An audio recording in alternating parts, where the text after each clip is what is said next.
Welcome to our Amazon FBA course. This is a complete from scratch for beginners course on how to start and grow an Amazon FBA business using private labeling. This course is a bit of a monster. As you can see, we've split the modules into really short actionable chapters that you can see below. All you need to do is just go through it step by step and implement as you go. And if you have any questions about any of the modules or building your Amazon business, pop them in the comments and we will get back to you and reach out to you. So we're not going to waste any time.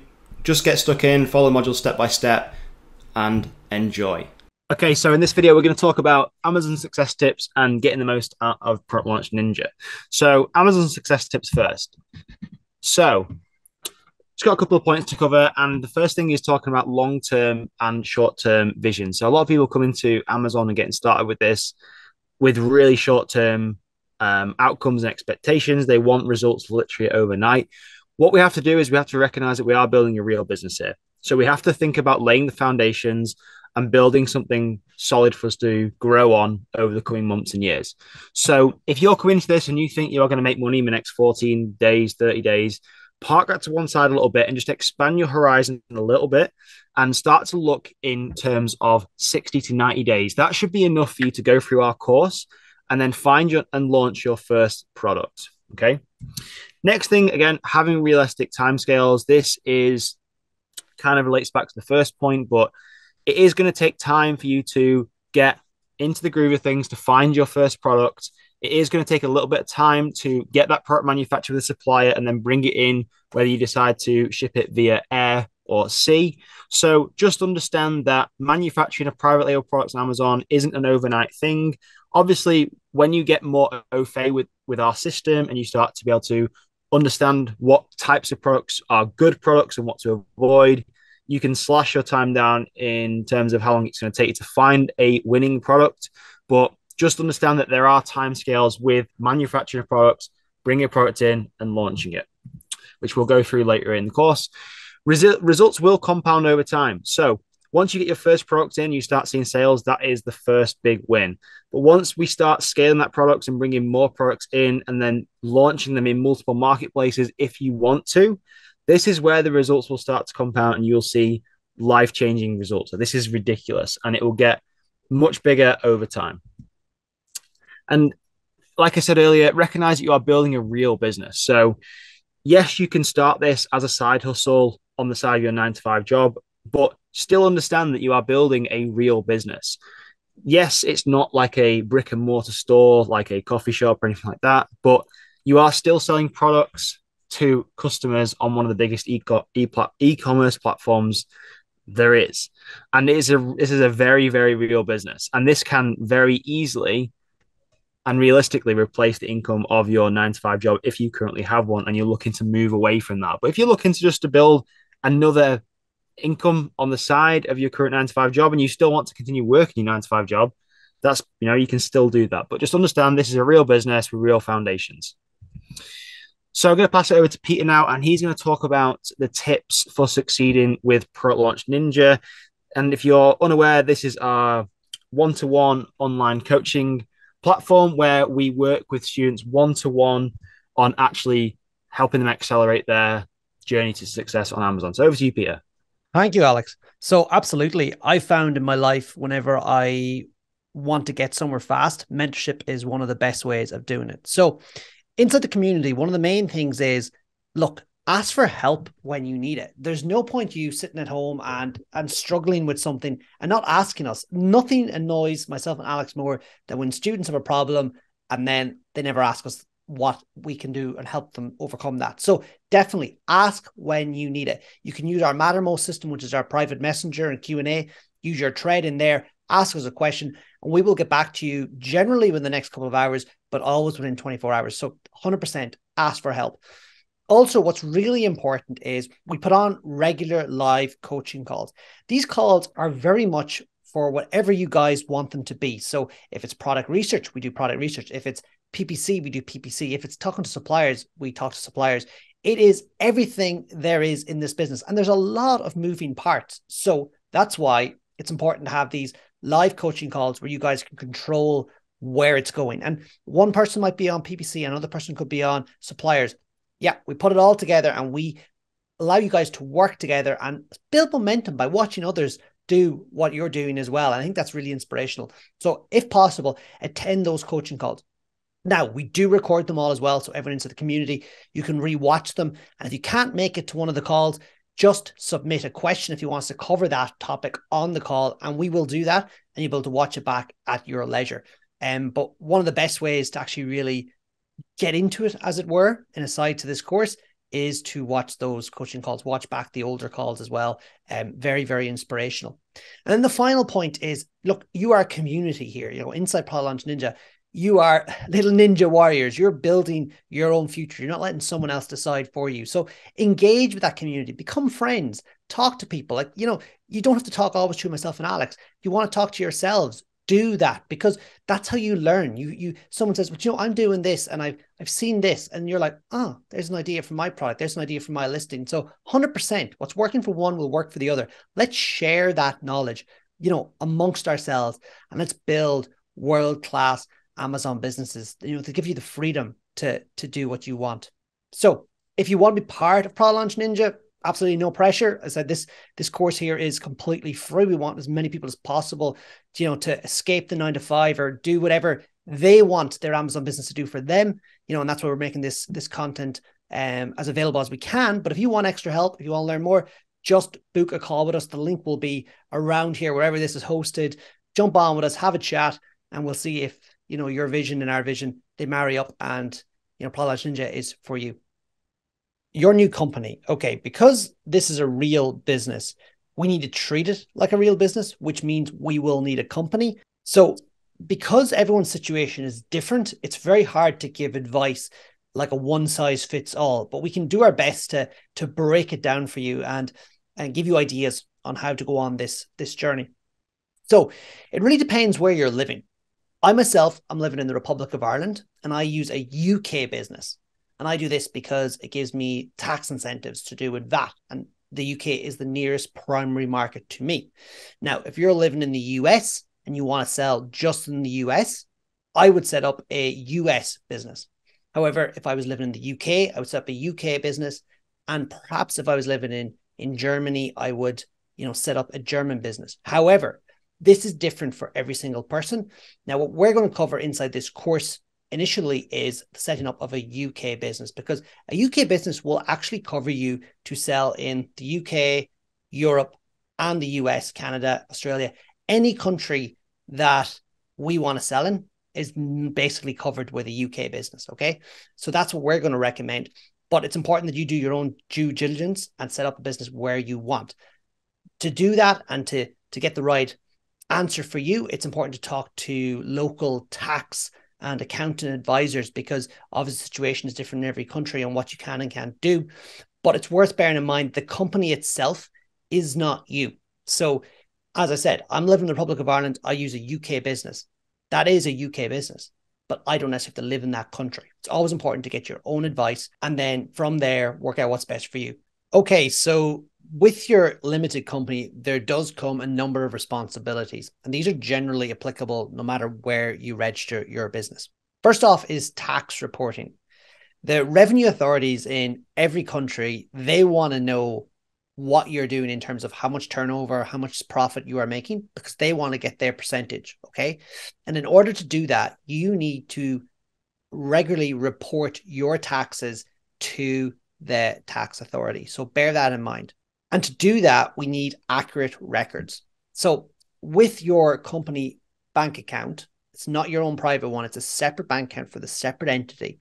You need to know what every single line on that account is for.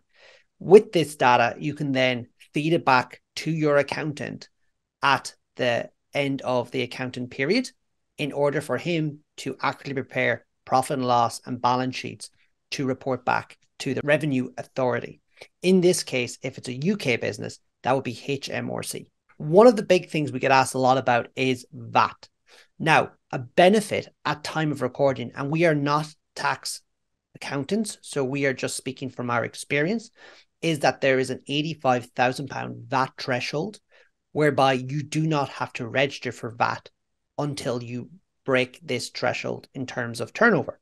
However, please check this with your accountant. VAT is a percentage of an item's sales price. In the UK, this is at 20%.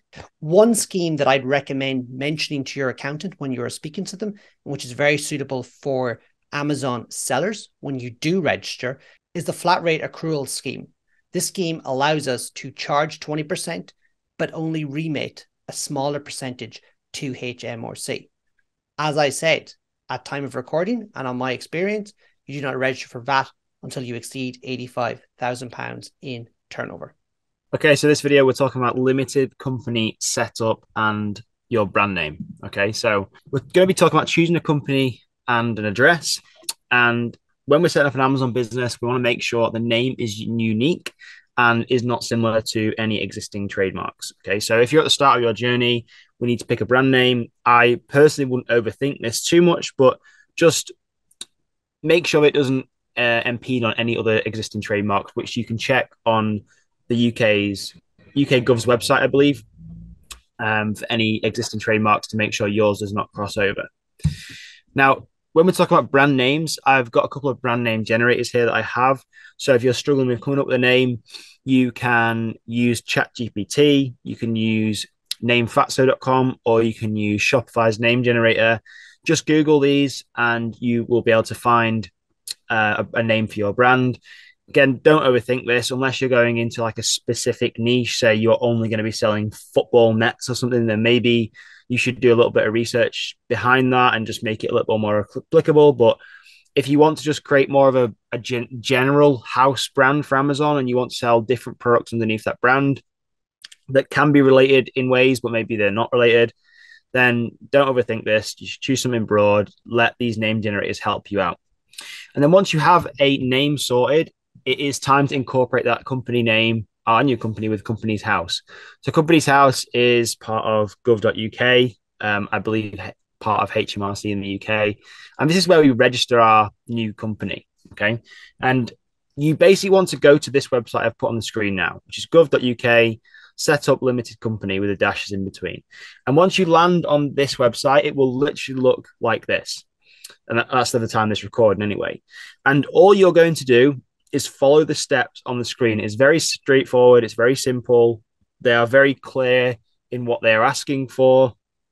You tell it you tell it your name, and then you start inputting the directors and any company secretaries if there's more than just yourself. But if it's just yourself, you're just going to be the 100% shareholder and the director. Again, it's all I don't know if I say paint by numbers, but it's literally step by step. You just go and fill it all out.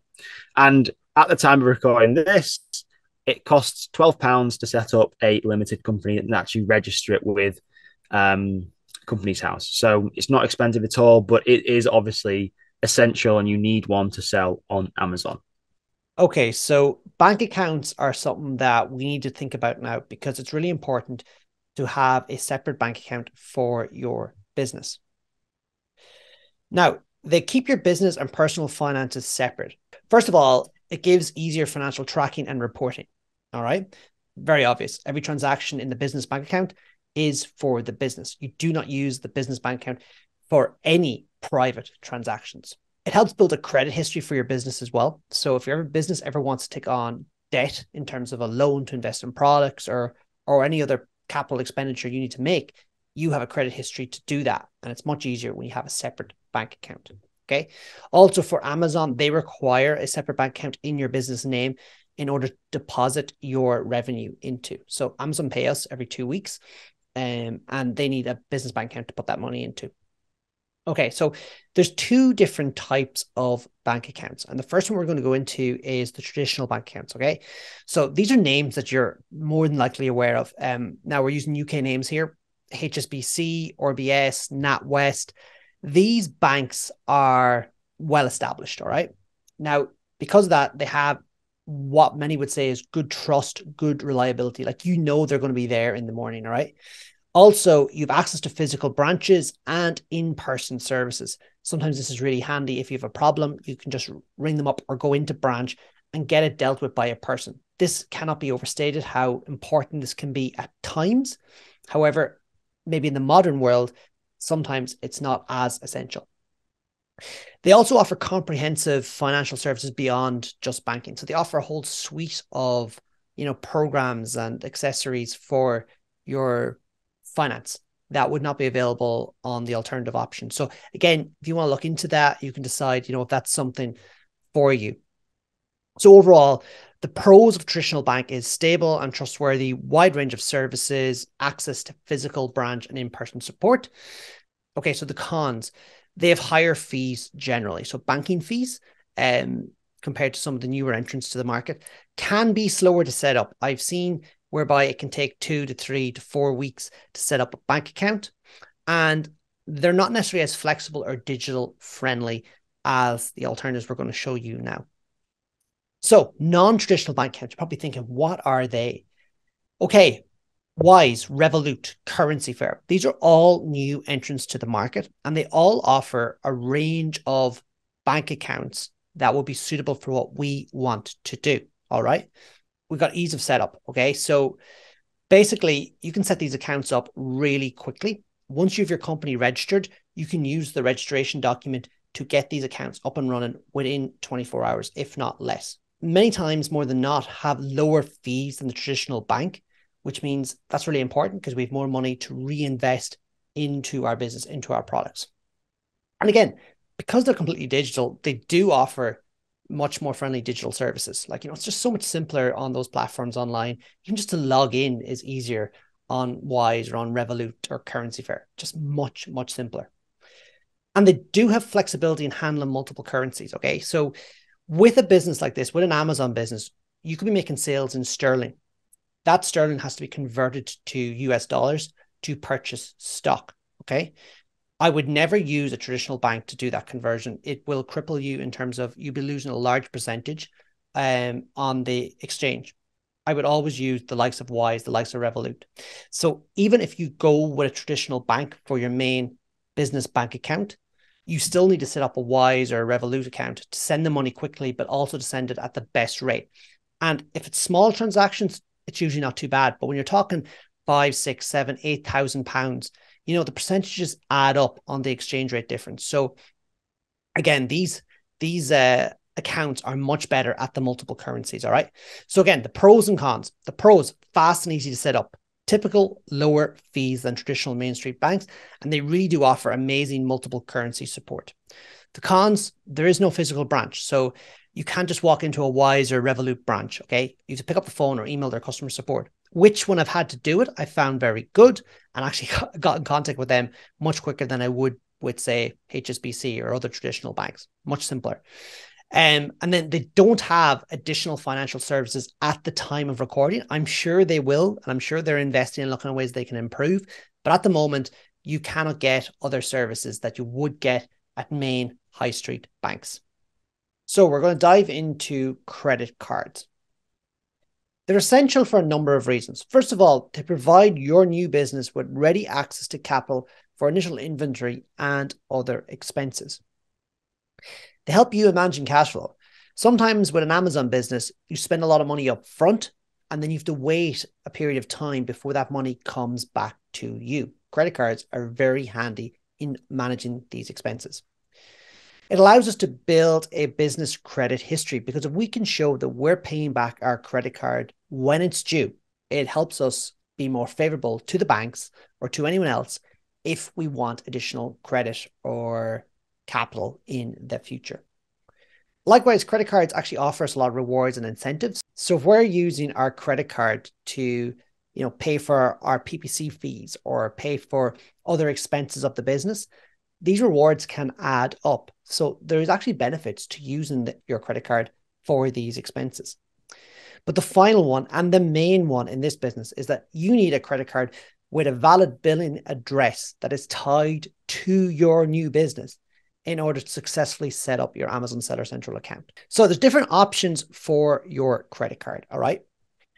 First option is traditional banks. So HSBC, RBS, Barclays, NatWest, all the names that you know well, that you've grown up with, these are options for your business credit card. I'll give you a few examples of use cases, all right? Traditional bank account, right? You've set up a traditional bank account with HSBC.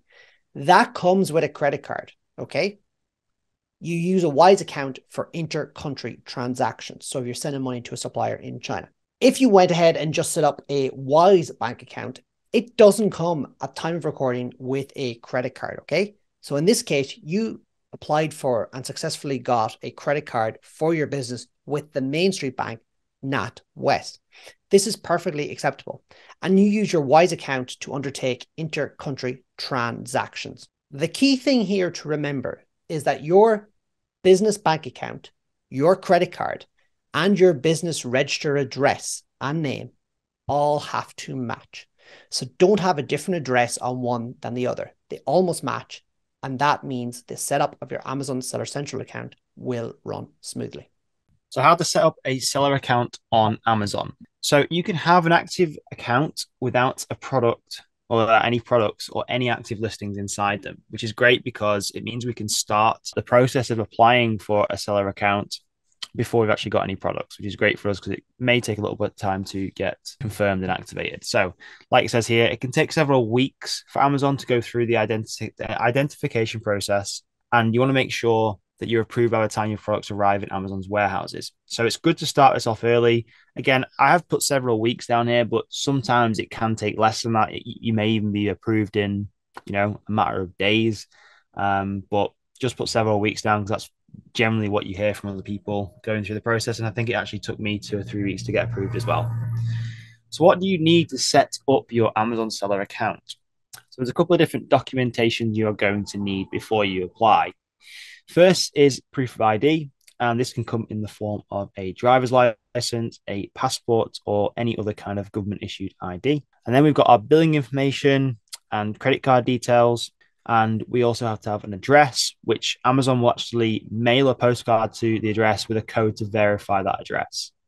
And then obviously a phone number. Now, one thing you've got to be careful of here is that the address that you use here needs to be the same as the address your credit card is registered to. So setting up your business, and if you're in the UK, this will be a limited company. So professional or individual account. So when you're setting up a Seller Central account, there's 2 different options. You can choose an individual account or a professional account. Now, if you plan to sell more than 40 items a month, which most people will, you'll probably want to go with the professional account. That's the one we recommend as well. But if you expect to sell fewer than that, then you want to go with individual. But in very rare cases would I ever recommend someone go with the individual account. Professional is definitely the one to go for. So here's just some comparisons between the two, just so you know which one's best for you. So individual account is free, but you will have to pay a 99p or $1 roughly per item fee once a product sells. Professional account is just under £30 a month, but you don't pay that per item fee. So if you sell 100 or 1,000 items, you will still pay £29.99 a month. Whereas if you're on the individual account, you would pay 99 pence per every item you sold. So it obviously makes way more sense to have a professional account. And it says at the bottom there, if you plan to sell more than 30 items a month, a professional account would be more affordable. A bonus as well, which is I only actually just recently found this out. Amazon will actually refund you 100% of the money that the £29.99 fee for the months you're not actually selling.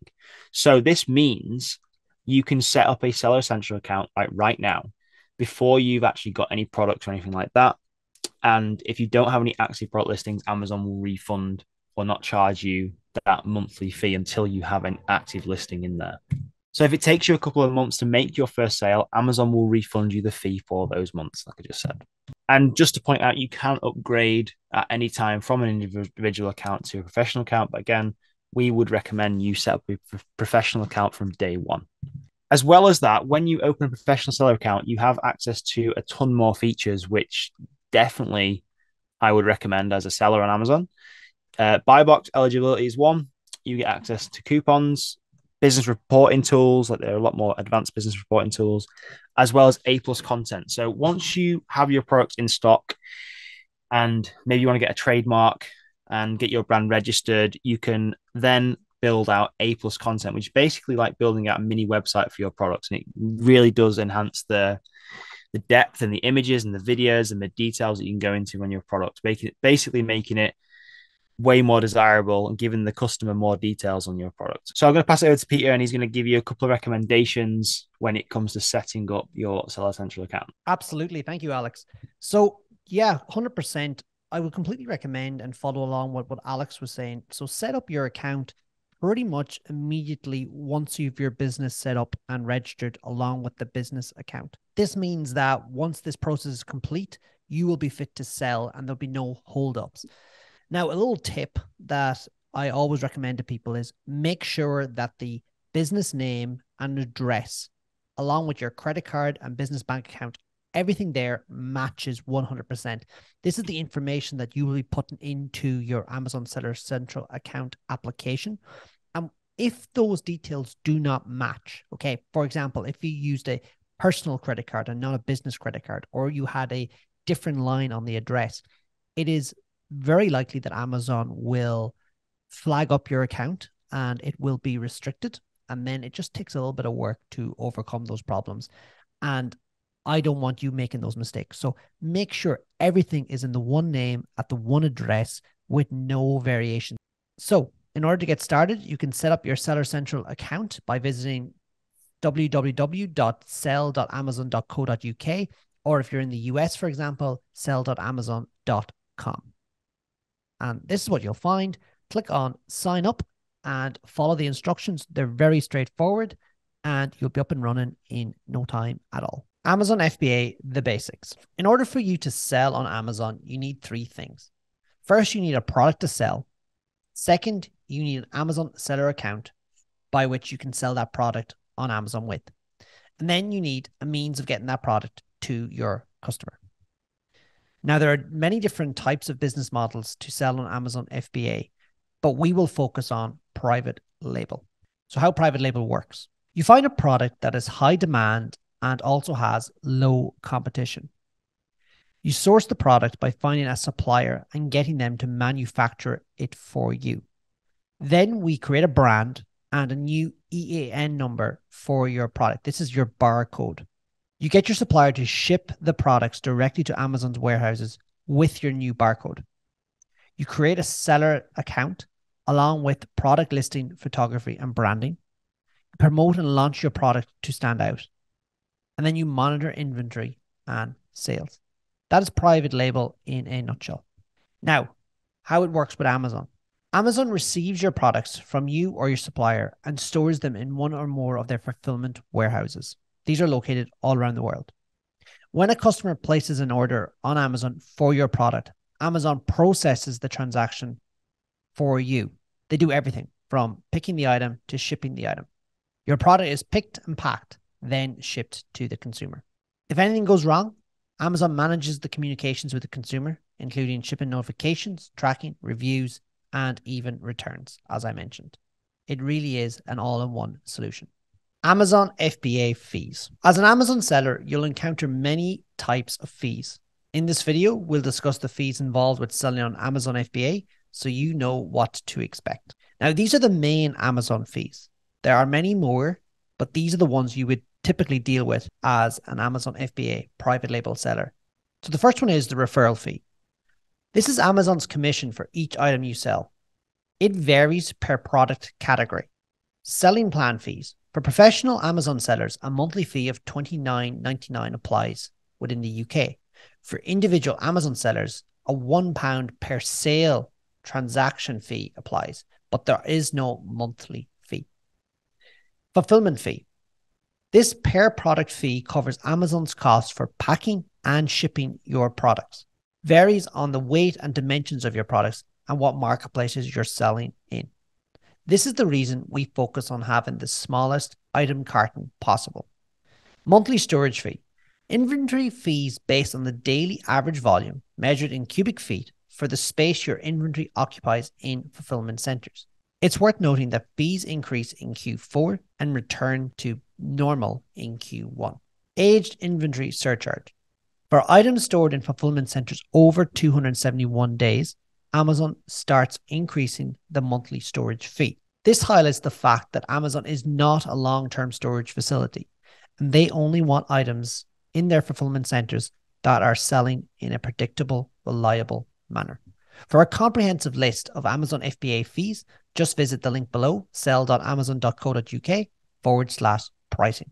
Product profitability. For any product you're considering, we need to analyze them for profitability, demand, and competition. So we'll take a look at profitability first. Now, we aren't a charity here, so we need to ask ourselves the question, can we source and ship this to Amazon for substantially less than it's selling for? And just to give you a bit of a concept to go by for this is a 3x rule, if you like.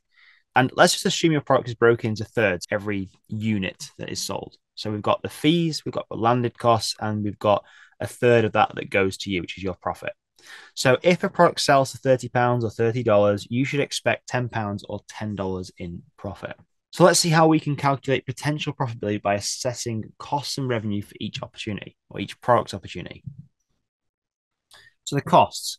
So before we can start selling products, there's something called landed costs. And this is all the collective costs to manufacture and transport your product to Amazon's warehouses. Okay, so we've got the cost of the actual inventory, we've got the preparation inspection fees, we've got the shipping of the products, we've got the duties and taxes, and then we've got advertising.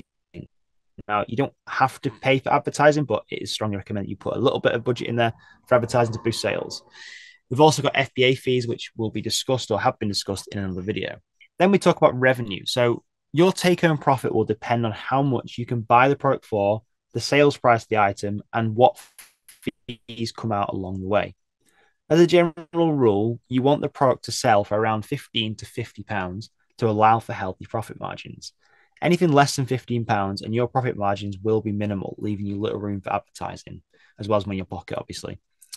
And as well, when you sell inexpensive items that are, less than £15, £10, products of this price usually become overly saturated very quickly because they are inexpensive to source. That's not always the case, but that has been the case from some of the products that I have sourced and found. Whereas if you are looking for products that are between £15 and £50 as a beginner, this is going to give you much more wiggle room to put money into advertising as well as profit in your pocket. Amazon also has a handy FBA fee calculator to find out exactly what Amazon's fees would be for a certain product. So you can work out all these numbers before you even place an order. And there's a link on the screen here, which I'm not going to bother saying out, but you can either go to that link there, type it out if you've got the time, pause the video, or just go to Google and search Amazon Revenue Calculator and click on one of the Amazon links. And there is a free calculator you can use where you plug all your details in and it will give you the numbers you need. So we're going to talk a little bit about demand and competition when it comes to product research. So these are two key components when it comes to finding profitable products to sell with Amazon FBA. So we'll dive into demand. So demand is a key component of whether a product will sell on Amazon. Okay, so it's basically, are people actually buying this product? So how many people are buying this product? And is there a need or a pain point that this product solves? And by understanding how much demand there is for a product, we can then obviously look at and can actually determine how many sales this product is making, and then we can determine how saturated this marketplace is or how competitive this product is, which leads on to this next section. We will be going deeper into this when we go into product research, and we'll show you a little bit more of how this works. But I thought this short video would just highlight a few things about these two components. So competition is, sometimes people see this as like a negative, like the more competition is bad, but actually there's actually a healthy level of competition and it indicates a few things to us as sellers. So when we look at a marketplace and we're looking for products and we see other people selling similar products, we want to then look at how much competition there is. So how many sellers are selling something similar and whether or not there is space for us to fit in. So we need to look at how many products are currently selling. We also need to look at what the number of reviews look like of those competitors. And then we also look at the quality of the reviews. And by combining these together, we get a good idea of the healthiness, if you like, of the market.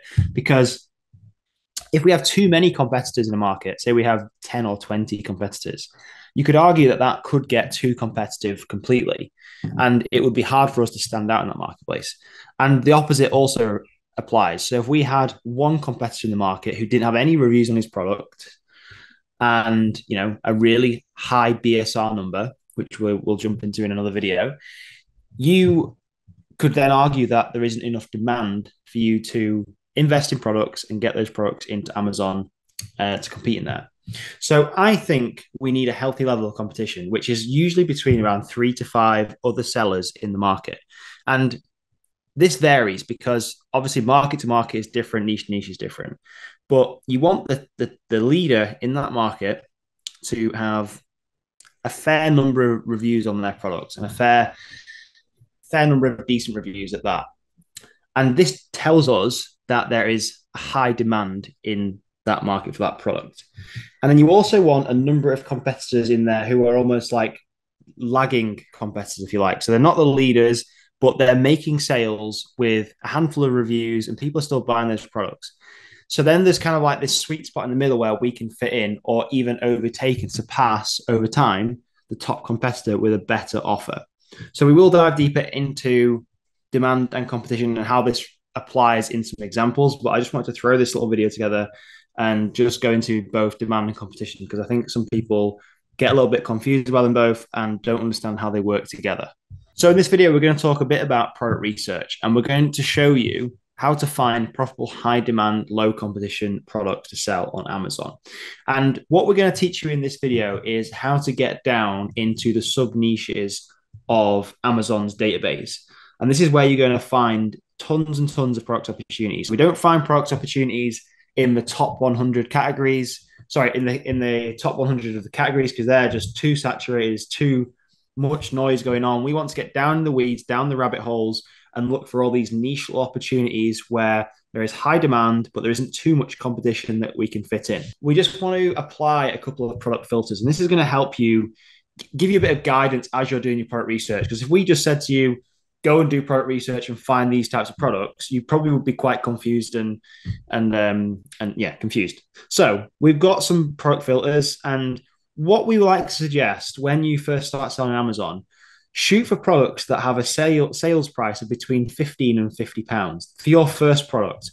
I'm not saying you have to do that for every single product you sell, but for your first product, it's a good starting point.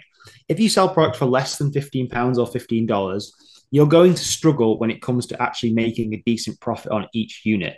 And as well as that, you're not going to have that much room to invest money into advertising later on if you choose to. You don't have to put money in advertising, but if you choose to, that will also eat away at your profits. You've got to understand that.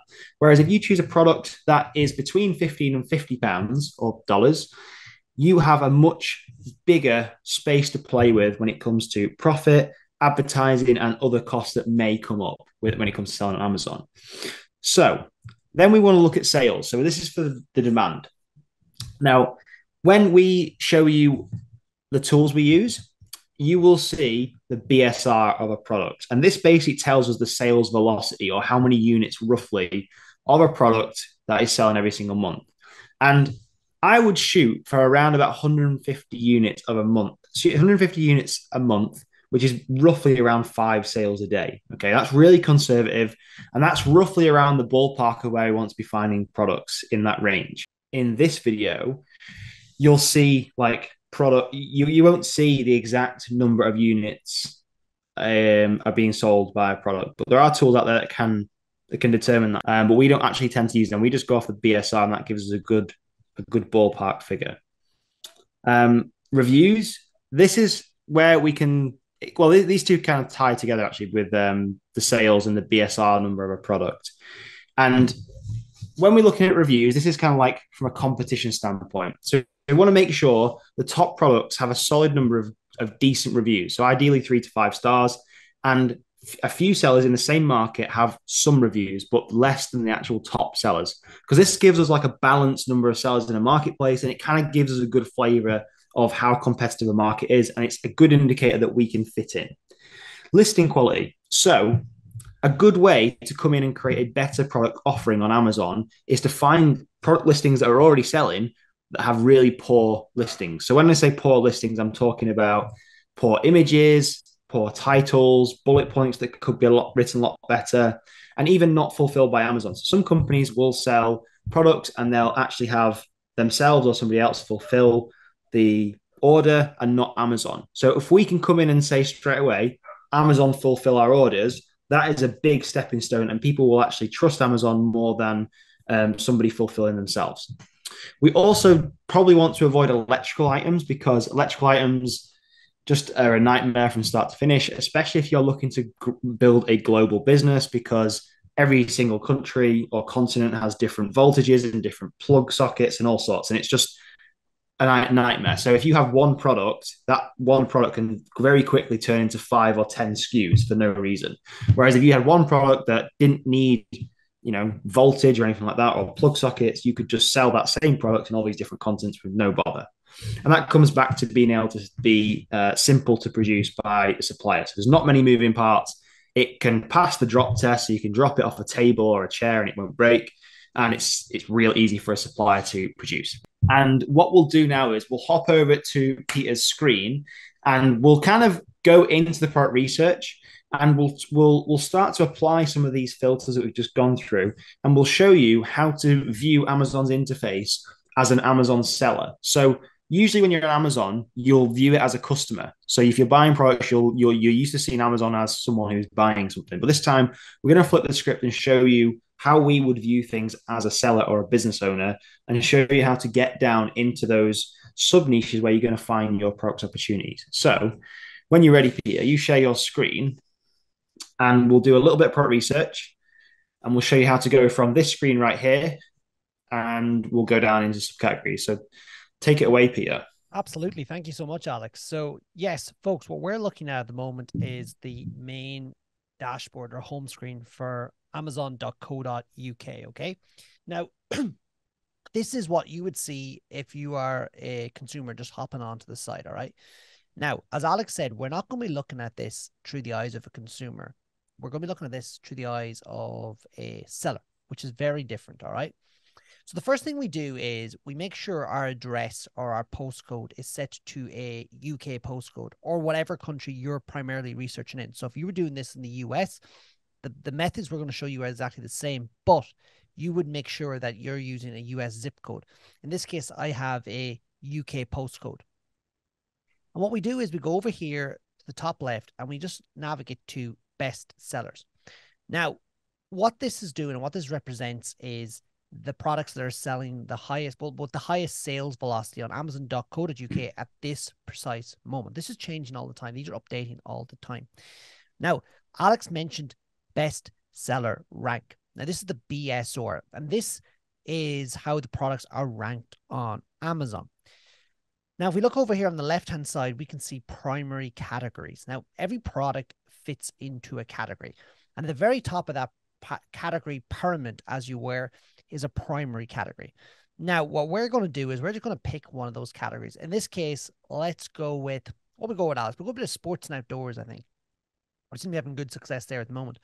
But again, you can pick any of them. If I was to pick one, I would probably go with sports and outdoors, pet supplies, home and kitchen, and Garden outdoors. yeah, garden outdoors. I think they'd be the primary ones I would usually navigate to first, maybe automotive as well, but those other ones will be my first choice. So we'll just go with sports and outdoors today. And then you can see suddenly all these other options appear. And these are subcategories that fall under sports and outdoors. So let's just randomly pick camping, hiking, and mountaineering. So what is happening now is we're getting deeper and deeper into Amazon. Suddenly another list of products appear. So what have you got? Like baby carriers, bags and packs, camp kitchen, camping furniture, fire starters, GPS and navigation, hydration. So again, it's getting more and more specific to certain products, right? So I'm going to pick, let me see, Alex, what do you think? We'll go with camp kitchen, right? Let's go with this, right? And remember, there's never a guarantee you will find a product in a category, right? But the deeper we go, the more likely we're going to find the type of products we're looking for. So I feel we're getting deep now. We're not fully deep yet. So let's just have a look at these products, right? And what I'm doing when I'm scanning through these products, I'm looking for items that look a little bit off, like they just don't fit in. So all these items here, I feel are selling pretty well, mainly because I know they've really good images, they have good, strong, high reviews. So I'm possibly not deep enough yet. So I might just go a little bit deeper. So let's go back and let's just find, can we go a bit deeper? Let's go with, stove accessories, right? So that's quite broad, right? And we're still look at that. You're still getting now you're one, two, three. You're three layers deep, and this would be a fourth layer, okay? Let's see what we can find here. Like a lot of that's gas, so we would avoid that because it's dangerous. And we want to have something like really simple, as Alex said, boring products, and they wouldn't be simple or boring to ship. What's that there? What's that to the right there? Genuine flints. What's that? So we don't know, we'll open that. So what we do is, as we find products that stand out, we just open them in a new tab because we want to just keep researching here. Egg instant fire starters. Permanent match lighter. No, we don't want to go with that. And again, possibly I pick a bad category because this seems to be a lot of flammable material and stuff we just would avoid. But let's just keep going because sometimes you'll find stuff in here.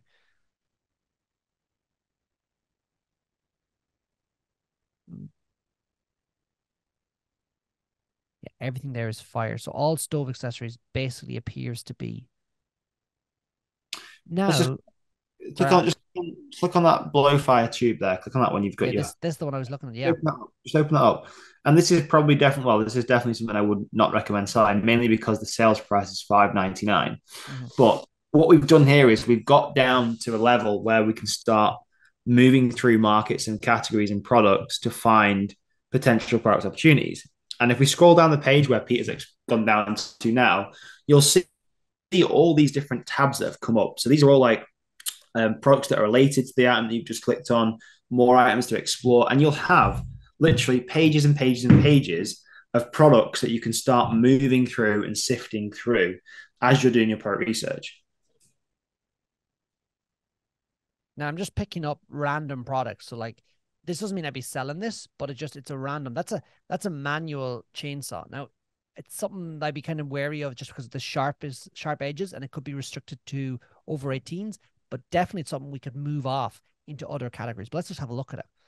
You'll notice as well, as Peter's moving through markets, he's not just clicking on a product and opening it up. He's double tapping and opening all these potential product ideas in a new tab. So you'll see at the top of his screen, he'll end up with tons of open tabs, which are all these product opportunities we can start looking through. Because if you were to go into, just open up a product page and then click back and then go into another product page and then click back, it just gets a bit too slow. So we want to try and speed up the research process quite a bit and just open maybe 10 or 20 potential product ideas in the tabs above. And then we can start looking through them and analyzing each of the products in the marketplaces. Now, definitely, Alex, just again to remind people, I'm not all these products I'm opening are ones that I'd be looking at selling, but they're definitely ones I'd possibly look at moving off from. Yeah. Like we'd avoid items like that's a knife. We would avoid that. Yeah. So we're opening up these products to potentially find even more product opportunities. See there, what's that campfire stand? That's interesting. Where's that now, Alex? Left. Yeah, that one. This thing here. All right, let's have a look at it. Yeah. So there's a few. So we just start moving off these and having a look inside these products, right? So this is it's a wooden item. Yeah, it's a wee blower fireboard. Let's just go down and have a look. That's for making fire. So it's like a bow. So you pull it back and forth, and it creates smoke inside those. Yes. Now I reckon just by seeing those three there's probably a lot of them in the market. How would I stand out in that? I don't really know. I don't think that's an item I'd be looking to go into. Well, let's have a look at this here. So what we would do now from this point, let's just say, for example, we've looked at this product page and we're like, okay, let's have a look at the market for these products. So first of all, what we want to do is we want to identify the main key term for this product. So I would probably say it would be, I don't know if I would be searching bow drill kit. I probably would be searching something like survival or bow fire starter. Bow fire starter or survival fire starter. That's probably what I would be searching for. We'll do both of them, Alex, just so we can see what the difference is between the two. So we'll open up another tab. And let's just try bow fire starter. So that's kind of given us what we're after, but it's also given us those flints as well. That's interesting. And as well, if you look at the top of the page, this has given us 346 search results back. So that's good. That's a good sign. Usually when I'm doing my product research and I type in a main key search term like that, if it comes back with less than 1,000 search results, that for me is a thumbs up to move into the market and have a look at things further. If it's over 1,000 or it's literally 10,000 plus or whatever it would come up with, I would kind of have my blinkers on and be looking for other red flags as to see why there were so many results that came back, because the market could be a little bit too competitive. Could be too big, because it could be too much competition in that Yeah. marketplace for our product. Now, saying that, you could have a result of 10,000, but there could be only one of our items. If that happened, what I'd be doing is go back to these keywords to make sure that I'm not typing in a different type of search term that doesn't really relate to our item.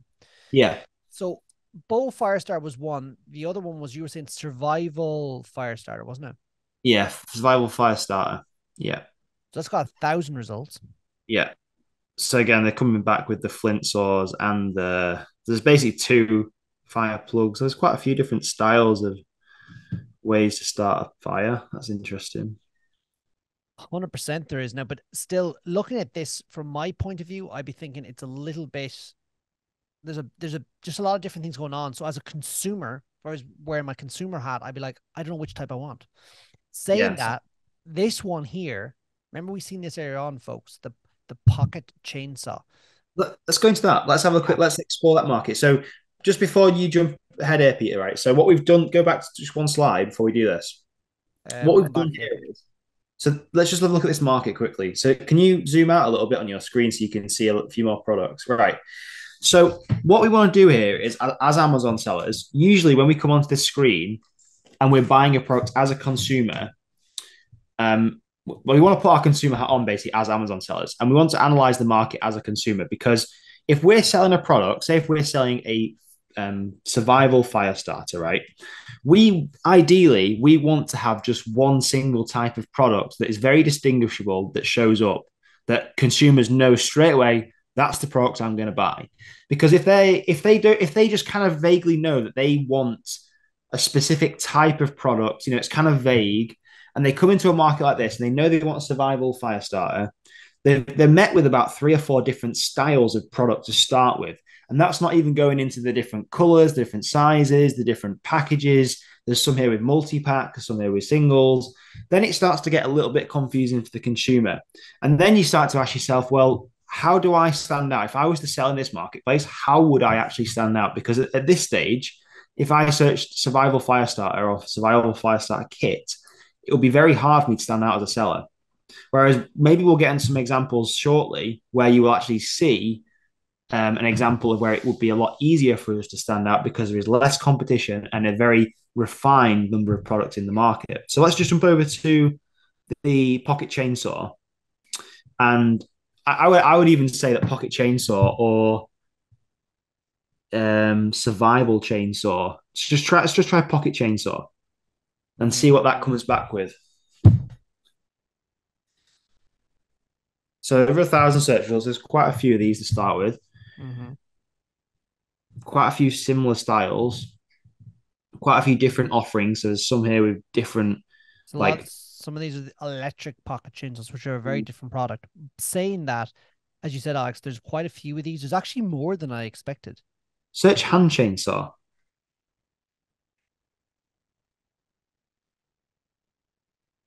Right. Interesting. So this has given us back 283 results. Yes, there are some that are still electrical. Ignore all the products that are on the top shelf there. So the top products here that say sponsored underneath them, we want to ignore those when we're analyzing marketplaces, because people have paid money to be there. So that kind of skews our data and look at the marketplace. We want to scroll straight past those and go to the products that are not sponsored. So if we look at this now, again, we have, I would probably say, somewhat of a slightly confused marketplace, in the fact that we do have a few different styles of pocket chainsaws, some that come with ropes, some that don't come with ropes, some that are electrical, some that are even like a mini cordless chainsaw. The thing that I would say about this, I feel if somebody was searching for a hand chainsaw or a pocket chainsaw, they would know before they came off this product listing whether they wanted a cordless chainsaw or not. So they would be like, right, I'm after a pocket chainsaw, one that fits in my pocket. It's not electrical. So I kind of would take that with a pinch of salt, because these electrical chainsaws if we're looking at this on first glance, it could look quite confusing. But having said that, I feel a customer would be coming onto this page knowing what kind of chainsaw they were after, if that makes sense. Absolutely. And looking at this too, okay, there's just two things I'm thinking. Number one, as I mentioned earlier, possibly this item will be for over 18s only, which is something that we kind of would stay away from. And number two, there's different lengths of chain. So this one's a 36-inch, this one's a 53-inch. So that all commands different pricing. So it slightly makes it slightly more less clear cut. But saying that, there's one, so if we type that in, right? There's 1, 2, 3, 4. And see the price variation there too, Alex. So 11.99, 19.99. There's big fluctuations there in price. But I just want to click into this item if that's all right. I just want to have a look. And let's just see, right? So first of all, we can see there's a lot of reviews there, so it's well established. It's not mentioning over 18, so I think it possibly is safe on that front for blades. Oh, someone says here, make a weapon. Make weapon. This is an example of like images you would get from a supplier. So these are really bad images. Yeah. So if you see images like this in a market that is what we would deem as good, this is an opportunity straight away. These images are not great. These images are from a supplier. They're almost like stock images. So we can stand out in a marketplace like this just by having more superior photographs, by taking our own photographs or just showing better features and benefits of the product. Absolutely, Alex. Let me just see now. So really what we've determined, just correct me if I'm wrong, what we've determined is that it's not restricted for like over 18s, that there's about 3 or 4 competing offers. Is that correct? For Roughly, this, yeah. roughly. Um, there is opportunity there for a better images, like even just see the way they're zooming in, they're not zooming in fully into the product in real detail. So that's somewhere we could improve. Yeah, interesting. I think for now though, what I would do in my situation is I would like bank that product and I would just keep going down here and I would actually go down back to, let me see now, where is it now? Similar here. It's not here. It's weird. Some pages don't have it. There we go. Yeah. No, that is based on your recent shopping trends. So but let me just have a look. What's here? It's crazy how many opportunities you'll find from this. And even if you can't find a potential product in these little sections here, these are all opportunities that you can open up new products and look into markets from there. So it's almost like an endless spiral of opportunities, literally. Now, Alex, just one thing I want to point out to people. See the product that's been highlighted here? See the image. It's Yeah. different, right? So all these images have a white background. If an image is like that, just like an image that's not a white backgrounds are a requirement as part of Amazon's terms of service. If there's no white background, I often wonder what else are they not doing right? Not to say there's an opportunity there, but sometimes it's just worth having a look at. Now, this product itself might not be an opportunity, but just the fact that they're not following Amazon's terms of service always gives me it's a good starting point. Also, notice I'm highlighting my mouse over the image and it's not zooming in. It's not a high quality image, all right? So what is this? This is it's too low a price, to be fair, but I just want to have a look at the market anyway and see. This is the same similar products. It's a flint, like what you'd call like a flint and saw for starting fires again. Yeah. And let me just look at it here in terms of, yes, there's a lot of them there. There's a lot of them already available, but it's just funny that even Amazon's choice is on the one that's against terms of service. Okay, so what I'm going to do now, I feel I've looked at that enough. What I'm going to do is I'm going to actually start going back. And you may recall that we actually identified other products as well. I'm just going to have a quick look at these as well. But it's funny, you can see how you can go very deep, very quick into completely like different products.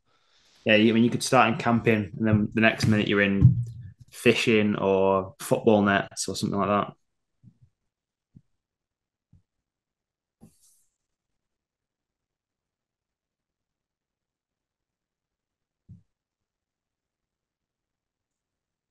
So this market here, just straight away from what I can see, there's a lot of similar items. Like that's the same item, but this one comes with a bag and it's actually a lower price. Open up that camping windshield. Where is that, Alex? Here, Yes. Yeah, that's it. £8. And then go down to products related to it. So have a quick look at what comes up then. Let's scroll across. Let's have a look what's in this area. Sometimes it's nice as well. Sometimes you can segue through a lot of similar products. It's nice to come out of the market and go into something a little bit different just to keep things a little bit fresh. So all I'm looking for is something that sticks out here, something that's interesting and different, basically. And again, I'm not looking for products at this point that are worth selling. See, look at that image is horrendous. Like, what is it? What is even being sold there? I think it's a tent, but I see a blackout bedroom. Let me see. Air 6.1 tent. It's a tent, I believe. That's crazy because you wouldn't know if someone covered up the title of that you wouldn't know by looking at the image what that product was. You would not. And yet funny, it's making sales, Alex. It's a tent. It is a tent. That's not something I'd be looking to sell. But like if that wasn't a tent and it was a different type of item, this is what would jump straight to my mind. And we go deeper on this stuff, but the image is terrible. The item is own fulfillment, so it's not fulfilled by Amazon. See here, it's dispatched from Ultimate Outdoors, which means Amazon doesn't take care of the fulfillment, which means more than likely slower delivery. You can see here, this is as date of filming, we're on the 6th of June, delivery 10 to the 14th of June. Like, who wants that? The bullets aren't ideal. And as I said, even with this, you wouldn't really know what it is. If you scroll down here, the listing itself doesn't even have A+ content, which is like images down below. So there's room for improvement there, but it's just that I don't feel tent would be a good item for the very first product. No. It would likely be a very competitive market as well. But let's just see what we can find off this product. So product related to this item. And sometimes, as I said, folks, you go down rabbit holes and you end up struggling to find something, but it's all right. Just back out and just take a left turn and you'll end up in a completely different place. I often find it akin to like a 1 degree heading change on a ship. You'll end up like hundreds of miles from a different spot. Like, good analogy, that very accurate analogy. Thank you, Alex. See, it's all tents here, like. Yeah, so this is probably not going to be perfect for somebody's first product, I wouldn't say. But there might be something interesting in there. You might just find something that just pops up. It's a little bit different than a tent. Keep going forwards and just keep segueing forwards. Other way. I'm just looking at this item here. It's just different. Keep see if there's anything different than a tent. Let's just have a quick look. There might be camping at some sort of camping accessory. A wee roof thing. Yeah, that's interesting. Yeah, I reckon I think that'd be too competitive, but have a look. Campsite storage strap, interesting. Let's have a look. Single items like that, sometimes a twin pack actually is a way to stand out and compete, but it's not for every item. Yeah.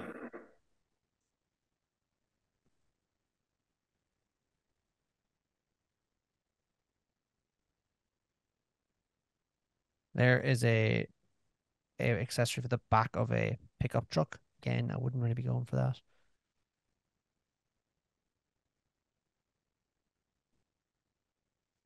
I think, Alex, this is nearly going to all be tents. Yeah. I thought I would have found something a little bit interesting. The pop-up toilet tent. Yeah. Before, the pricing doesn't work on it. But do you notice how that's a different product, folks? Like, notice that everything's the same and then this is just different. That's what I'm looking for. I'm segueing through these. Something that sticks out as being different. Without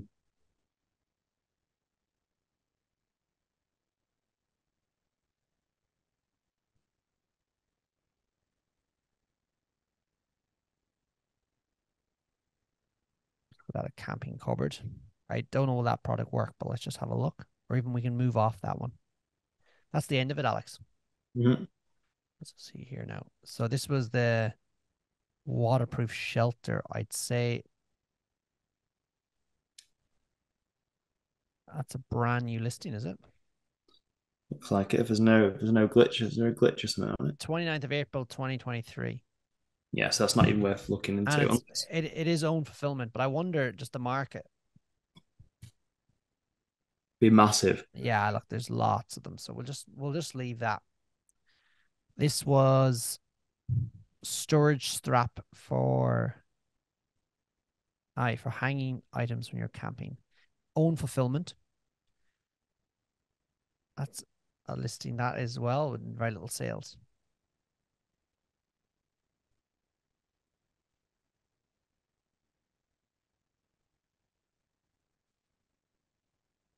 $30,000 results. So 100%. I just wouldn't even look at that. That when I see that, I'm just like, no.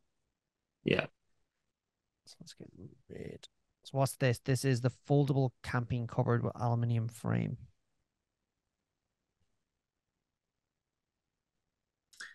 I think I'll be thinking about that is size and weight straight away for somebody's first product. Yeah, especially for first product, that'd be tricky. Mm. Interesting product though. Yeah. Yeah. Now, here's why we're thinking it's interesting. We'll explore this further, obviously, but at the moment, like, okay, again, the listing isn't great, right? They're definitely supplier images, right? Just the quality is not there, okay? It's a big item, but it does fold pretty flat, so you would fit a lot of them into a container. The title's bad here. The bullets, they're all right, but you know, I'm sure it could be done better. It is own fulfillment again, so it's not FBA, which means there's room for improvement there. And because it's own fulfillment, see the delivery, it's actually £5.99. It's additional charge and has not been delivered to the 14th of 16th of June. I would hazard a guess if I was looking for this item, I'd want it now. I reckon I need it for like the weekend or something. So there's room for improvement there. The price at $57.99, it's not bad. And then if we scroll down here, this is a tool we've added to our Amazon account called Keepa, and allows us to look back over the past period of time that product's been live for to see price, but also see the BSR, so the sales velocity. As we can see, the price has been fairly steady, like up and down, you know, £20 fluctuation here and there. But if we look at the BSR, like it's been selling. And then over the, let's see, has been selling there, it has been selling. It's never not been selling that item. So that's something that maybe not for my first product, but definitely something I'd probably explore further. But before I would do that, when I say explore further, sorry, I want to clarify. That means maybe move forward to actually getting pricing on it. But I would have a look here in the search to see if there's similar items fulfilled by Amazon already.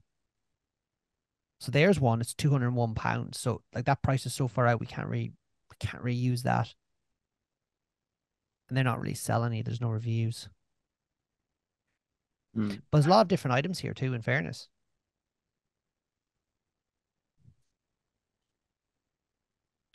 Quite high ticket, some of them.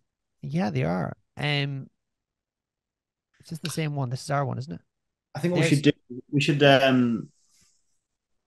split these, do some more product research sessions and keep this quite concise, this little video. Yeah. Otherwise we will be here for hours doing this. We could just keep going, but like we're starting to figure things out here, folks. Yeah.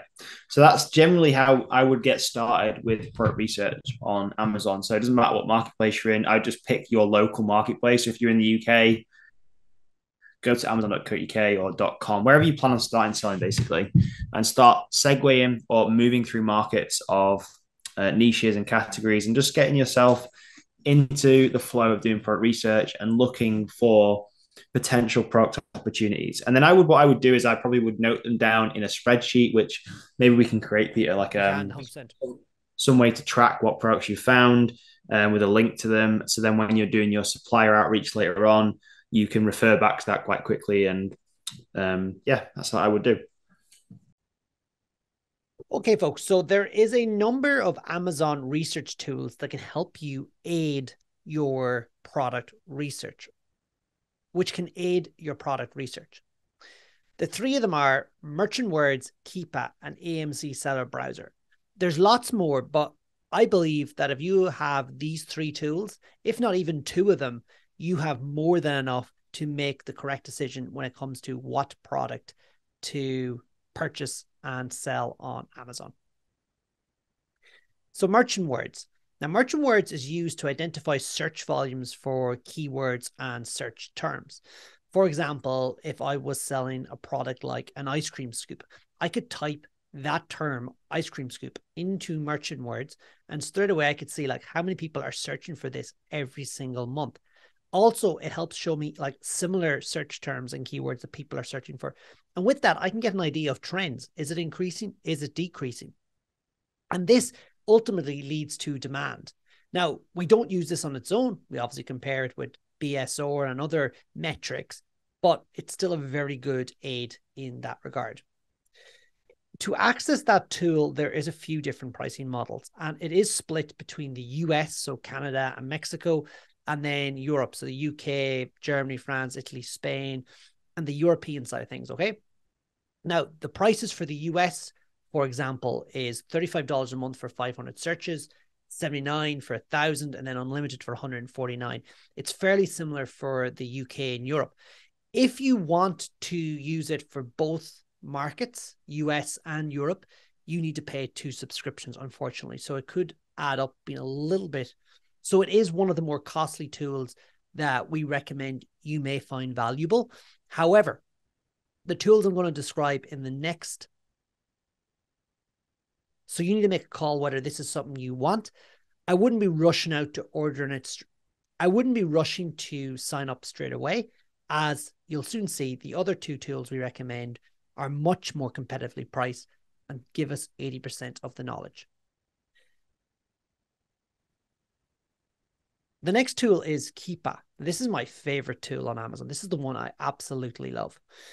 Its main function for us is to analyze the bestseller rank, which is how popular an item is selling in a certain category on Amazon, and also to analyze the pricing history of a product.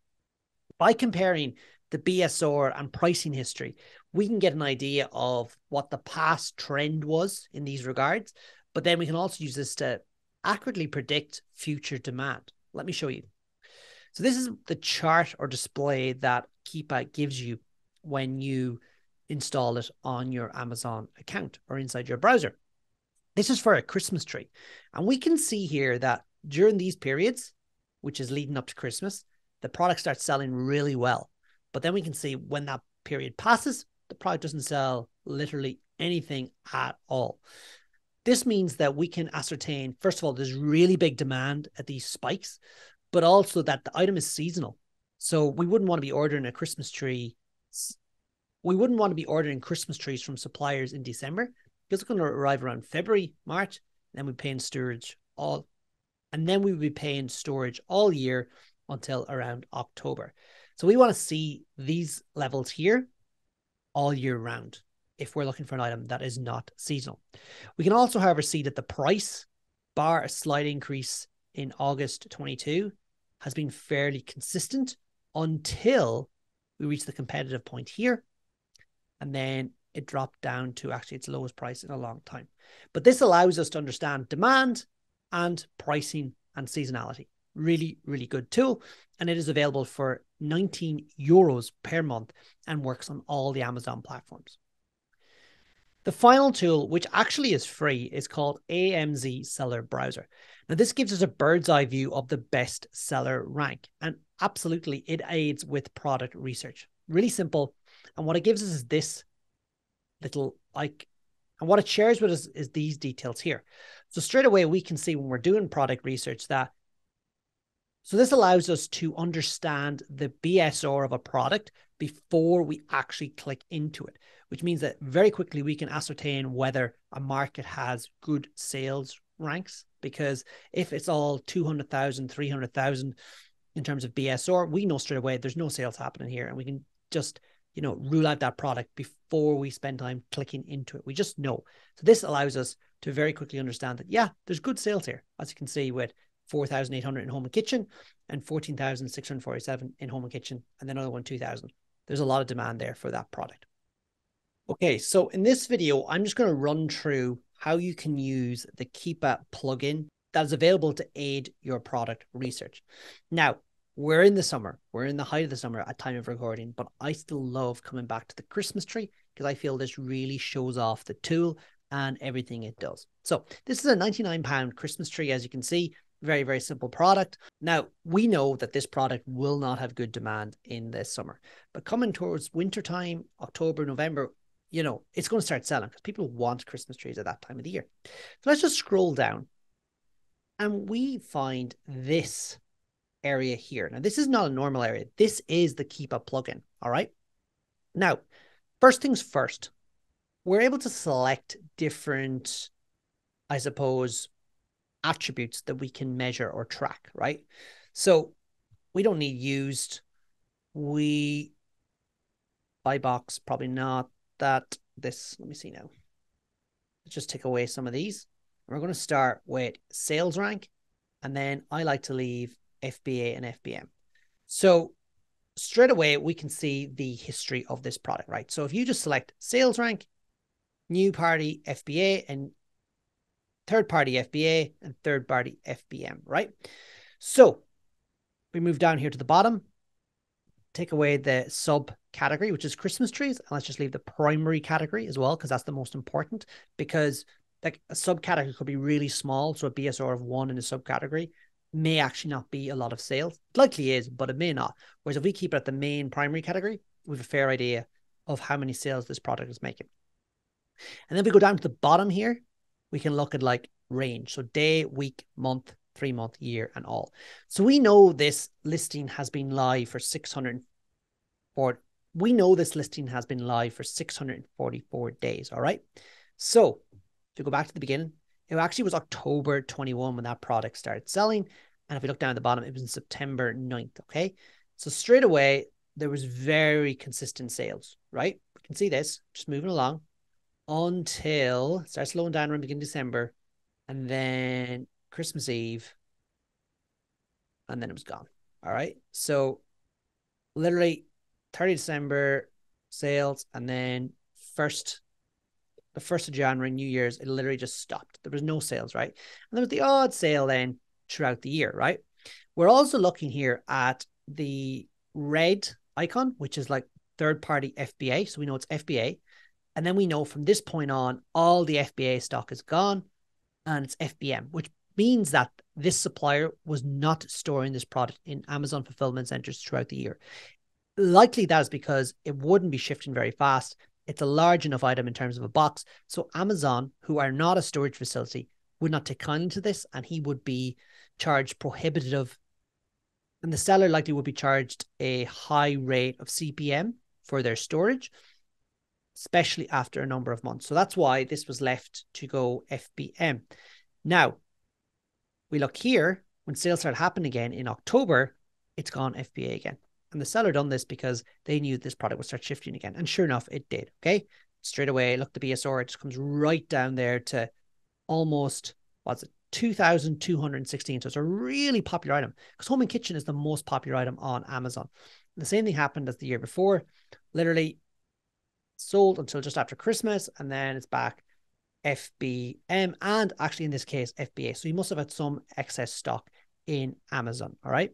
But what we learned from this is, first of all, is the price steady? Yes, it is. We can see that. Is this product a product that will sell all year round? No, we can see that. Look, it's seasonal. Really selling really well at Christmas, then doesn't sell at all, and sells really well again, then doesn't sell at all. So we can learn all this from Keepa. And then what we can do is, if we're going to bring in an offer, we can say, okay, yeah, we're going to sell Christmas trees, but there's no point ordering them in February.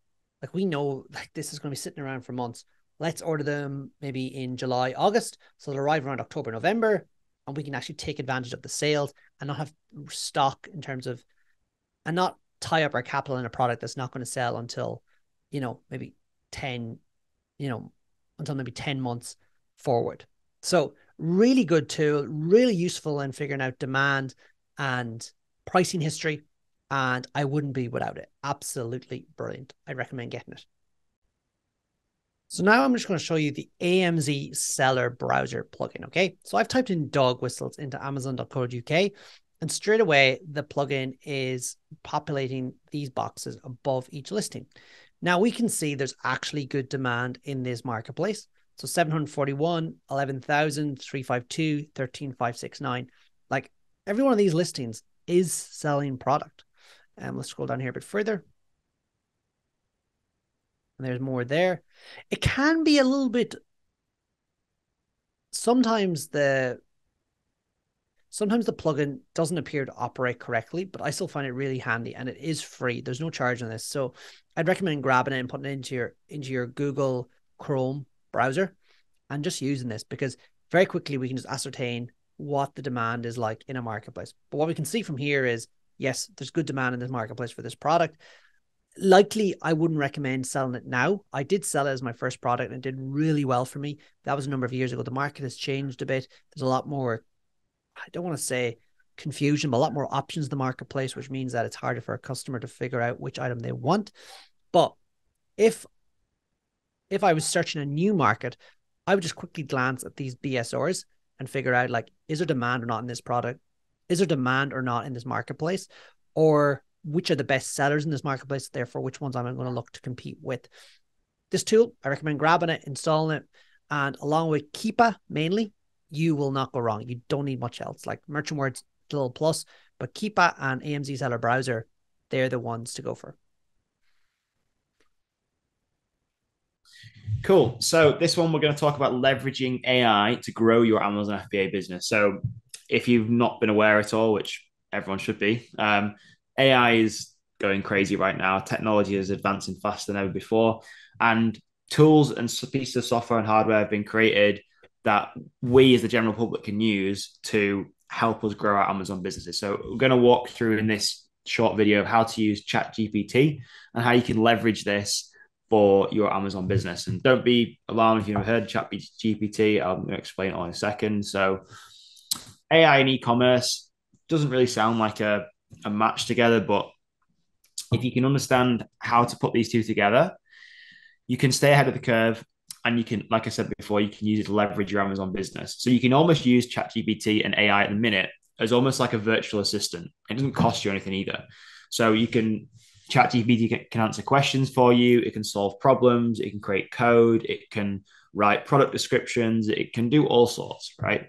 And we can leverage all this sort of stuff for our business. And this is ChatGPT, okay? And I think the website is, I think it's openai.com, isn't it, something, Peter? But you can just search ChatGPT on Google and it will come up. And this is basically the box that you will see. It's really simple. And the box down here, I'm going to do a demo in a second, but the box down here, you literally ask it a question, ChatGPT will give you an answer. It's that simple.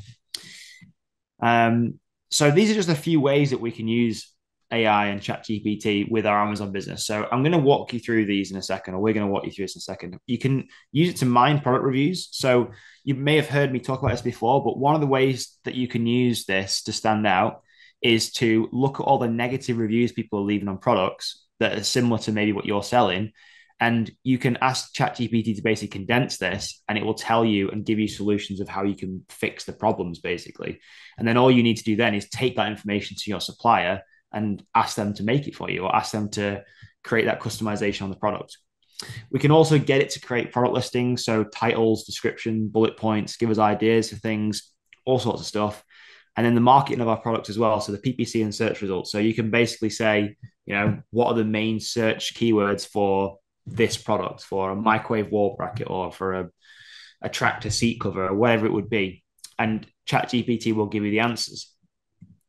So let's hop over now and I'll show you what it says here. Let's create an engaging listing for your product. But what I'm going to do is I'm going to show you how to mine product reviews first. Okay. So I'm just going to go to Google and search ChatGPT.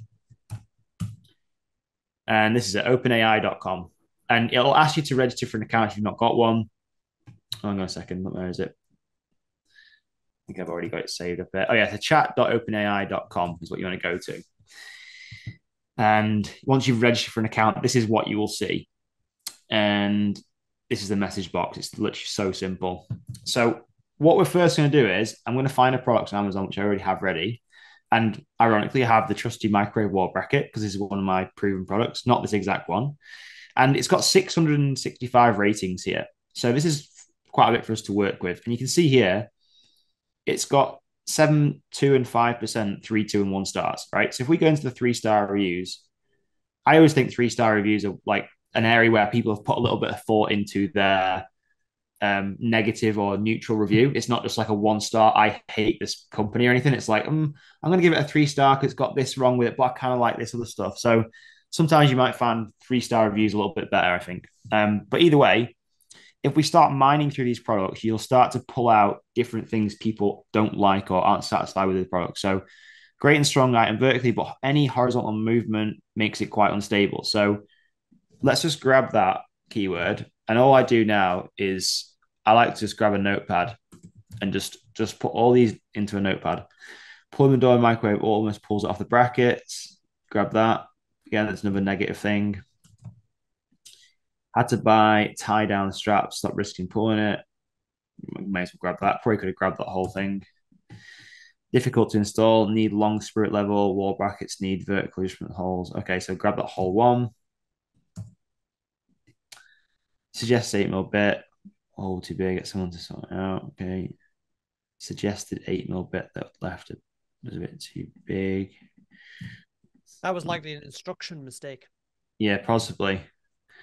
Let's just go back now and go into the 2-star reviews.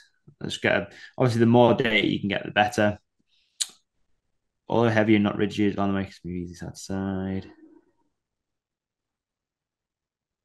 I'll grab that whole comment. This is unsafe. One of the arms are very wobbly. That's a funny review, that. Needs to improve the quality control. Some German reviews here. Right, let's just go with these for an example, right? So these are all our things that people don't like about this product, right? Now, I'm just going to write out a prompt in ChatGPT in my notepad. I'm going to copy all this into ChatGPT and show you how to use it. So the thing with ChatGPT is... Sorry, Alex, we can't see the notepad. Oh, you can't? Sorry. Hang on, let me just stop my screen sharing. I'm going to share it again. Right, can you guys see my screen share now? Yes. Sorry about that. So these are the notes I've just pulled. I've just literally just copy and pasted those notes there. And what I'm going to do now is I'm going to write in here a prompt to give ChatGPT, right? And the thing with ChatGPT is the better questions you ask it, the better answers it will give you. It's like you have to treat it like a human being. You can't just ask it a load of questions in one go because it will get confused. You almost have to take it step by step. So first thing I would probably ask it is like, I'll say is, I am an Amazon FBA business owner. I am looking to sell the new product. I have found similar competitor products which are selling very well and have a lot of reviews. Some are positive and some are negative.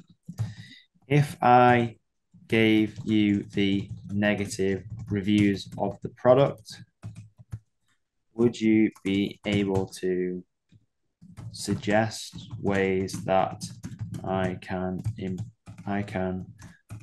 make an improved version of this product? Respond back with yes, and I will send you the negative reviews.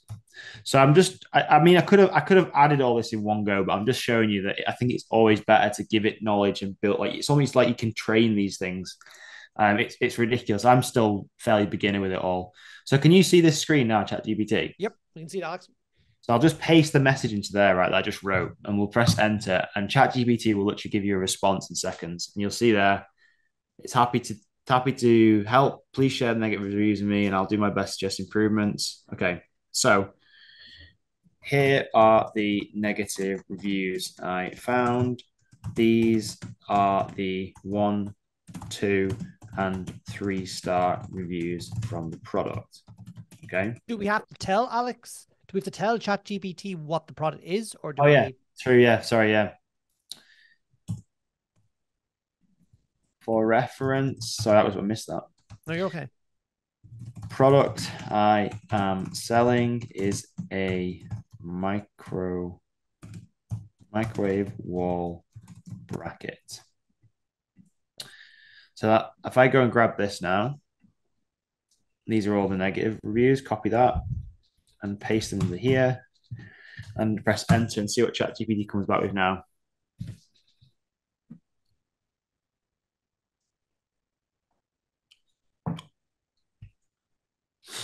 Okay, so now it's suggesting different ways we can improve this product. So improve stability, better securing method, adjustable installation, clear and accurate installation instructions. So I'll break these down in a second once it stops making its response.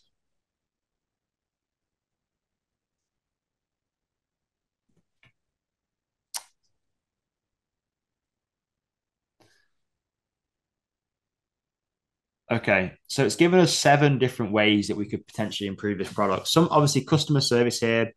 This is kind of like, and safety assurance. These are like not ways that we can actually physically make the product stronger, right? But the things like improve stability, we could speak to a supplier and ask, can they use a heavier material? Is there a way that we can maybe change the design of the bracket to make it more stable for heavier microwaves? Better securing method. Some reviews mention the microwave moving when they fall doors. Just better security. Velcro alone appears insufficient. Consider using an anti-slip material on the brackets or adding a secure clamp or lock system that can hold the microwave in place without damaging it. So ChatGPT is literally giving us answers here. Like, it's giving us detailed answers how we could potentially fix this or how we could solve the problem. Adjustable installation. Some people find it hard to install due to lack of vertical adjustment. Making the brackets adjustable in both vertical and horizontal dimensions could make it more user-friendly. And that could literally be a case of having more holes to drill from, or like having something that's adjustable on the vertical strut of the microwave bracket. I would think clear and accurate instructions. So yeah, even creating your own instructions could be a benefit of this. So having like asking your supplier to create literally a small A5 product installation instructions, because sometimes they don't actually ship installation instructions with the product. Sometimes suppliers will have their own installation instructions for it, but I've actually made installation instructions for some of my products myself, just so I know exactly what to tell the customer to give them the best experience. Well, And ChatGPT could even make them. Yeah, you could even ask ChatGPT to create you installation instructions, so you can literally ask it to do anything for you. Stronger arms, ensure both arms are brackets. Yeah. So again, you could take this and run with it, or you could nail down, like you could improve stability bit. You could focus on that, and you could look at different ways to make this better. Now, I know when I bought my microwave brackets in, I had this exact same problem and same complaints. So what I did was I included adhesive rubber stops that would be stuck to the top of the microwave wall brackets. So then the microwave wouldn't move when people were opening the door of it. That was a way that I solved the problem. Okay. So that's just one way you can use ChatGPT to review mine. So find ways to improve products. Okay. The next way we can do this, use ChatGPT, is to help us write titles, bullet points, and descriptions. So you could be really generic with this. I mean, you could literally tell ChatGPT, I am selling a microwave wall bracket. You could give it the details and ask it to write you let me just grab this microwave oven shelf bracket. I think that's probably the title keyword for it. Let's just grab. Now, one thing I would recommend as well when using ChatGPT, I probably would, every time you want to start something new, or you'll ask it another question that's like a bit off topic or different, start a new chat and start from the fresh, because it will get confused and it will try and compile the answers you've already given it into the next question, so it can get a bit muddled up. So if you're starting a new question or like a new topic, then start a new chat. So maybe this time let's ask it, can you help me write an SEO friendly or SEO optimized title for my Amazon product listing. I am selling a microwave oven shelf bracket. Let's see what it comes up with now just for this. This is just, I haven't given it any context other than what I'm selling, okay? And straight away, you can see it's giving us some pretty unique ideas. And even if you don't end up using these ideas, hopefully this gets the brain cogs ticking of how, you can maybe make your own or compile some of these together to just optimize what you've already got. But this is a massive time-saving hack. And when we first started on Amazon, there was none of this that was available. No. You had to do it yourself. Whereas what I would do sometimes, Alex, is I'd write my own based on that. And then I'd actually ask ChatGPT to optimize my title. Yeah, that's a good way to do it as well. That's probably a better way than I've just done, actually. But this is great for ideas as well. Like sometimes it's getting started is the hardest bit. So that's how we can use it to write a title. And again, you can go deeper on titles and stuff. But I just want to give you a generic overview of how you can use this for a product listing. So let's now say, thanks for that. Now let's write 5 benefit-rich bullet points that highlight the key features of the product and help the customer make the buying decision easier. This might be a little bit too much detail, actually, but we'll see. And we haven't given it a pile of information yet. Yeah. So ideally, here we go. It's already done it for me. Still giving us good stuff. Ideally, before this, I probably would have given it some ideas of like what a microwave bracket would be used for, but it already knows. You can see here, these are literally, I think they're really good, and they would sell that to a customer. 100%. Like it's not, it's actually giving you a benefit there of like it actually makes use of your better use of your kitchen space rather than saying it's small or it's lightweight, it's made of metal. It's actually giving you a functional benefit. So yeah, and yeah, those we can go infinitely deep on this, but ChatGPT is something you should leverage and get to grips with. There is a paid version of it, which I pay for. I think it's like £10 or £20 a month, which gives you access to, it's called ChatGPT 4. If you don't pay for it, you get only access to ChatGPT 3. And there is a little bit difference to it. ChatGPT 4 is a little bit more empathetic and will give you a lot deeper answers, whereas ChatGPT 3 will give you, it will still give you answers like this, but I just wanted to pay for it because it just gives you access to more data, I think. But even if you don't want to pay for it, cool, but definitely get to grips with this because you can leverage this and use it as almost like your own mini virtual assistant to grow your business for nothing. 100%. Like what we've just done there used to take, I used to remember sitting down in the good old days and starting to prepare an Amazon listing. It could take me 2 hours, 3 hours to get it done right. Like we've just done it. Yeah. And if people could say, oh, well, they're not 100%.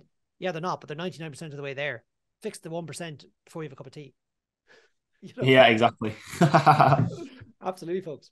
Okay, so in this video, we're going to look at how to find a supplier for the products you found on Amazon. So at this point, you should have found a product that you want to find a supplier for, okay? So we're going to switch screens now, and we're going to give you a demo of how to use Alibaba from a 30,000 foot view to find a supplier for a product you found on Amazon. So we've got an example here. I'm just going to switch my screens. So we're in Amazon.co.uk here, and we found this foldable camping cupboard, or camping table, should I say. And we're not recommending you go and sell this or anything like that. We're just using this as an example of how to find this product on Alibaba. So first of all, you want to take the main keyword or the key phrase of what this product is. So I think I'm going to go for foldable camping cupboard. Okay. You probably could just type this whole thing in, to be honest with you, but let's just try this for now and just see what comes up just to show you what it looks like on Alibaba. So you then want to go to alibaba.com. So you'll see this website here. This is what the interface looks like if you've never seen it. And this is the search bar. And Alibaba is basically where suppliers and manufacturers list their products and their services. And people like us, business owners, Amazon sellers, can come on here, communicate with the sellers, make a relationship, and buy the products we want. So I'm just going to paste my main keyword in here and click search. Now you'll notice we've got a ton of different products. Okay, so don't get overwhelmed. It might take a little bit of time to find the right supplier for your product. You may find, well, more than likely, you will find multiple suppliers for the same product. Okay, so we're just scrolling down here just to see if we can find the product we had on Amazon. Now, I actually can't, that's similar, but not the same. So what I'm going to do now is, that looks very similar also. I think that's it there, Alex. If you go down. Was that it? I'd say they could make it, but that one below is the same item 100%. See that one there? This one? Yeah, 100%. That's the item. Let's just have a quick look on Amazon again. Here it is. So that's what we're looking for. It looks very similar. Yeah, that looks literally identical. Different angle photos, but looks very, very identical here, right? And don't be too fussed about the color and stuff. Like, you can ask suppliers to do different colors of canvassing, but we found a supplier, right? Okay. Now, you will want to find probably 3 to 5 suppliers for a product. This is what I like anyway. So you don't just want to reach out to one single supplier. We'll go into that in a different video of how to communicate with suppliers, but in a general sense, this is how you find products. And what you want to do here is make a note of the suppliers you find. So I've just found this one here. So I probably will just save this link into a Google Sheets or a Word document or something, just so I know and can have quick reference to this supplier. And that's basically how you find products. Sometimes it will take less time to find a supplier for your product. Sometimes it might take a little bit longer depending on the product and like how much demand there is for that product. But 9 times out of 10, you will find many different suppliers for the same looking product. And then it becomes a case of narrowing down which supplier is going to be best for you. I mean, have you got anything to add to that, Peter? Cool. So we're going to move on to the next video. Okay, folks. So in this module or video, I'm going to run through how to reach out to suppliers once you've decided you want to get pricing on a product. Now, what I do is I go over to this template here, right?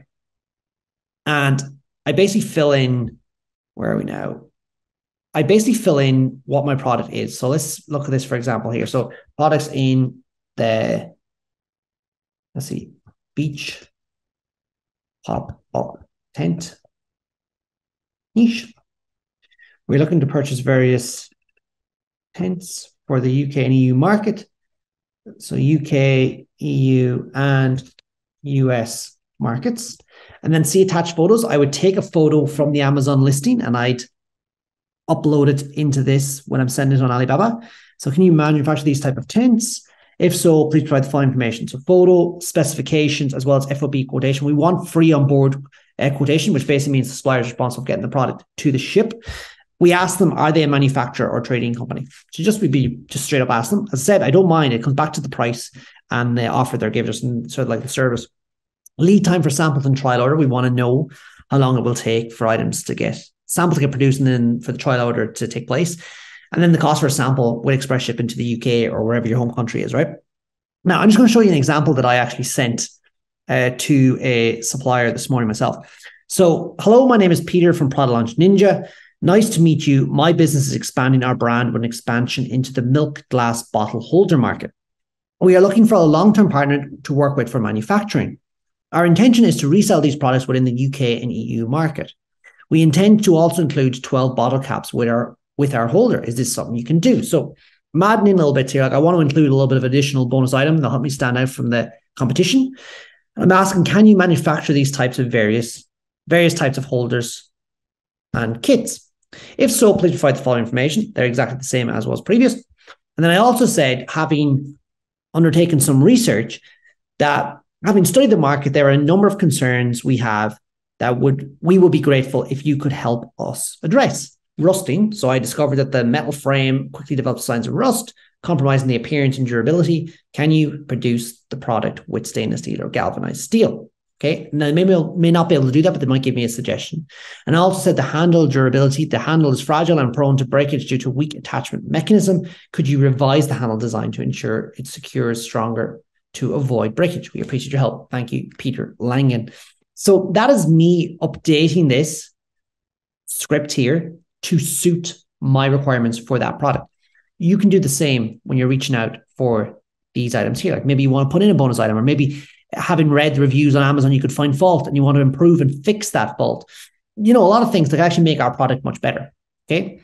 But once we have that prepared, okay, so we have this prepared, we would take this. I'm just going to take this now. We take this and we go into our listings. Let's just go for this one here, right? And we click on contact supplier, right? So the first thing we'll notice in the top right is quantity. I would just remove that and I would paste it in here. I'd put in the person's name. Put in the person's name. And then I would add the attachment, which is the image we said we would include of the product we're exactly looking for. And I'd send the inquiry. And I would do that for all of these listings up here, okay? And by doing that within a very short period of time, you will have suppliers reaching back out to you. Some will send you the price and some will ask you further questions. Some you might have to follow up with again and say, is everything okay? If you do that, you will get your pricing and then very quickly you'll be able to assess the profitability and decide whether to move forward with the sample or to put the product on the back burner and say, it's not for me. When we agree our order with the supplier, one thing we want to do and want to make sure everything is okay, we ask them to send us a PI. Now that is basically like, it's the invoice, okay? And we want to read through that and just make sure everything matches exactly what we want, because the supplier is going to be making the product. They're going to be manufacturing the product based on the PI. So if something's not right there, change it now, because once you sign the PI, send it back to them and pay them, that's it. The wheels are in motion, the product is in manufacture, and it's very difficult to change things after that, all right? The PI generally offers split payments. This is great for us as purchasers because it means that we don't have to pay out 100% of the order up front. Now, sometimes you do, but generally this is not the case. I'd always recommend 30% prior to completion of the order and then the balance after completion, okay? That gives it a little bit of leverage. If something is wrong and if it's very minor and they can resolve it, generally that's great. Whereas if we paid 100%, it's less likely potentially to get resolved, okay? So what we do is, in order to initiate the order, after we sign the PI, we want to make payment to the supplier. Now, we can make payment on Alibaba, and we can utilize something within Alibaba called trade assurance. This means that if something is off versus the PI, Alibaba, by all intents and purposes, should refund us the difference, all right? Now, this is really good because it gives you that peace of mind, okay? But again, it has to be as the PI. But by using this method, we do have to pay a larger fee or percentage. You know, it's kind of like that covers this insurance, okay? Personally, I really don't use this. I prefer to use a bank transfer or a bank wire, okay? Now, inside the module on bank accounts, you will notice that we actually recommend setting up a Wise account or a Revolut account or a Currency Fair account. And this is where this comes in really handy, because if we're based in the UK, for example, and we want to pay a supplier in China, the payment is going to be made in United States dollars. I've never seen it not be made in USD, okay? We have to convert our sterling to United States dollars. Wise or Revolut or Currency Fair, these are the best tools to use for that. They give you the best rates. They're extremely competitive. Do not be transferring the money straight from your bank account into USD over to the supplier. You will pay a large percentage fee, okay? So using your Wise account, I generally just set up a transfer to my supplier's account, wherever it's based, China or Hong Kong, and I send my money to Wise or to any of these platforms using either a bike transfer in the same local currency or using my Visa or credit card. The supplier is then paid basically same day or next day, and they will begin production. Do you have anything to add to that, Alex? No, I think you've just hit the nail on the head. That's the best way to do it. Like, I would just second what Peter said. I usually use Wise just because it's the simplest platform for me to use. It's really straightforward to set an account up and actually visibly see like what your money is doing and going and moving from different accounts and countries. Because that's sometimes a bit of a confusing thing for people, is making sure obviously their money is safe and making sure they're sending it to the right place. So it's fairly step by step, and it's fairly straightforward just to follow along and create an account and send money safely. So I would definitely recommend something like that. And on the whole, splitting the payment on the order, I almost would try and recommend doing that as well. Sometimes your supplier will want more of the money up front. Sometimes they would be more lenient and say, no, it's 70-30 or 50-50, which is going to pay out more in your favor if there is any tweaks to be made or anything like that. So there shouldn't be, but it's just always good, like Peter said, to have leverage on your side. I think it's also worth bearing in mind, likely if this is your first order, you will probably be nervous doing this, like making that first payment. I think it's normal. And I think every time you make a payment to a new supplier, you're slightly nervous, but you've done your research. You've checked out the supplier. You've checked out the product. You know, they appear trustworthy. They're trustworthy based on their reviews. And I think you just have to go ahead with it and just use your mind and your heart and just move ahead with that order. And, you know, you will be okay. Okay. So yeah, that's it. Good luck, folks. Make that transfer. You got it. One of the most important things to get right when you're launching a new product is to make sure you have the correct barcode. Now, a barcode, basically, you all recognize them. Every product has a barcode, and it's just a series of numbers that allows a computer system to recognize what that item is. Now, this barcode, which is an EAN, it has to be unique to your product. So you cannot reuse a barcode. Another thing we've seen a lot is people, and you'd be surprised at this, like really big companies. And what they do is they come in and they design amazing products. And we're like, wow, they're great products. And then they go and get a free barcode online. Folks, do not do this. I have seen people having their product, their really expensive product, confused with a t-shirt in Germany. All right. That's because they got a barcode off a random site online, and it doesn't work like that.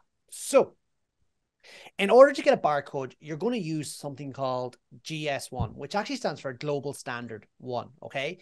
So this is like a standard barcodes. Now, this is a not-for-profit. This is a organization set up just to basically provide these barcodes. And this is where you're going to get it. So it's gs1uk.org. All right.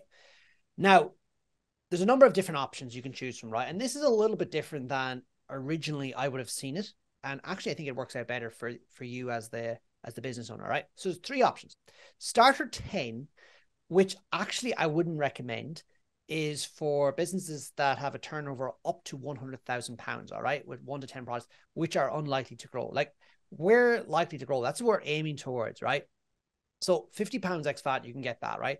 10 barcodes and 10 images ready to go. These are tied to your business. No one else will have these, right?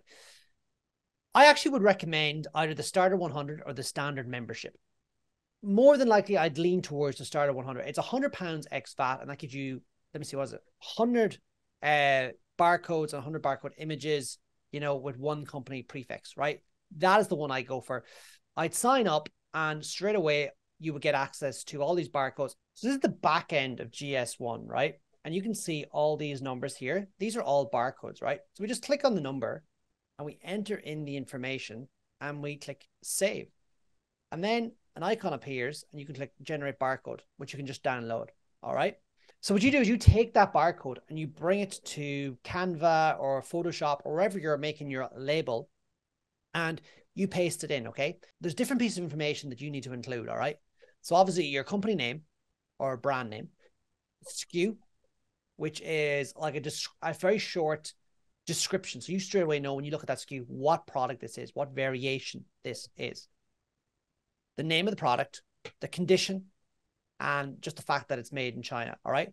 If you put all this on the label, this is all you need to have that product shipped to Amazon, to sell on Amazon, and to keep everyone happy. They don't need to be complicated. They don't need to be fancy. They don't need to be all designs. They can be, but in this business, because it's not an item that's going to be put on a customer display shelf, it actually doesn't need to be too fancy. This is all you need. Yeah, don't waste time on making these looking fancy. It's not a good use of your time. Just put the bare minimum on, which is literally this, and that's all you need to do, and then save it as a JPEG. And then this is the label that you will send to your supplier, and you will ask them to put it on the outside of every single unit that you have. Not every single carton, every single unit. So yeah, don't do that, because I've seen people make that mistake. Well, I've seen that mistake too, Alex. So I don't know, can you see it here? Oh, you can. My globe behind me. I ordered 1 globe from Amazon or eBay. I can't remember. And 6 arrived. So what the person did was someone stuck this label to the master carton. So that meant that 1 customer unit was actually 6 globes. whereas that should have been stuck to the individual cartons that contained one globe. So you want to make sure you get this right. Confirm this with your supplier, because if this is wrong, it will be a mess. So just stick this on each individual customer unit. We also have a template that you can use. So we'll actually share this template with you, probably in a link down below, and you can actually just edit this to reflect your business and your product. Okay, folks, so in this short module, I'm just going to run through import taxes and duties. This is something that we're all going to have to become familiar with if we are to successfully sell on Amazon. So why do we need to know about this? Well, for the vast majority of products, they are not going to be produced locally. More than likely, you're going to be producing them in China. That's where I produced all my products. Now, not to say I haven't tried to produce them in the UK or in Europe or in the US. I have, but I've never, as of yet, found a supplier that can supply what I want at an affordable rate for me to make a profit. I just haven't been able to do it. All right. Not saying it can't be done. I'm just saying I haven't been able to do it. And more than likely, for the vast majority of products, you will not be able to do it either. This means we will concern ourselves with international trade, right? And when you're involved in international trade, one of the things you need to become au fait with is moving goods from one customs union to another. Now, despite what you hear on the news, it is not that difficult, especially for the products that we are involved in, all right? The real simple products, right? So taxes and import duties are levied on products that are being imported from a third-party country. So for example, if you were to bring products from China to the UK, you need to pay taxes and import duties. The same actually if you brought them from Germany to the UK. That's since Brexit. Originally, that was all in the one customs union and you didn't need to. Now, because the UK is not in the European Union and it's not in the single market, you do need to pay taxes and import duties. But again, it's not that difficult and we will help you overcome it. Now, they do exist in order to often protect industries inside the customs union from third-party producers that maybe have lower costs or different supports that are outside the customs union. All right. That's why they exist. And they also just raise revenue. But again, we don't need to worry about that. All we need to worry about is what duties do we need to pay and to make sure that we accurately account for them when we're calculating our profit. So there's three types. Okay. In our case, at the most basic level, there is VAT. Okay. There is import duties and there is excise duties. Now, we only need to worry about VAT and import duties. I've never had to pay any excise on any of my products. Excise generally is for things like cigarettes, things like alcohol. These are products that we will not be worrying ourselves about. Okay. However, we will be paying VAT and we will most likely be paying import duties. All right. So import duties, they are a percentage of an item's value. All right. And it's different depending on what the item is and what category the item is in. In order to calculate it, it's really simple. You just go on to gov.uk/trade tariff and you click start now. And you look up your product at its most basic level. So if I was selling a plastic pipe, I would type in maybe PVC pipe or plastic pipe, and you will get something like articles of plastic, and it'll have a code, a 4-digit or maybe a 6-digit code, and you will see a percentage beside that. That is the percentage you need to pay. Now, you need to make sure that you have the right HS code for your product if you were to accurately calculate how much this product is going to cost you. Now, tariffs can range from 2% up to 8%. So you want to make sure you get this right. Generally, it's around 4%. That's what I found, like usually where I'm at, between 2 and 4%, usually not more than that. But just make sure you get that right. Okay. And it's really simple. You can go and log onto that site now. You'll have a HS code in about 10 seconds. Pick something up off the table that you're sitting at the moment and get a HS code for that and just become au fait with that. All right. Another tax you need to become aware of, and you likely are aware of it at the moment, it's VAT. So value added tax. Now, VAT is a percentage of an item's value again. Okay. Now, VAT in the UK is set at 20%. And initially, when we set up our Amazon FBA business, we are not actually registered for VAT. VAT is the government's money, really. We collect it as a percentage of our item's sales price, and then we remit it to HMRC, all right? But when we're not VAT registered, we collect the money, but we do not generally have to send it to HMRC. Now, at this point, it's worth pointing out, I am not an accountant and everyone's case is different. So you may need to get, proper accountancy advice for your unique situation. But I'm going to share with you on the next slide exactly how we calculate the VAT and taxes due on a product if we were importing that product from China, all right? So let's just show you this here. I think I'm blocking at my face looking at this here, but I'll explain it all to you, right? So product A, right? This costs $100. Products are generally priced in dollars, as is shipping, all right? So product A is $100. The shipping charges is $25 and the insurance is $5. Okay, so that gives us a total value of $130, which is 102.22 pounds sterling. All right, we've looked at the HS code and it says that we owe 4%. Okay, which works out at £4.08 out of 102.22. All right, at this point we include the VAT. Okay, which is 20% of that price. So 102.22 plus £4.08.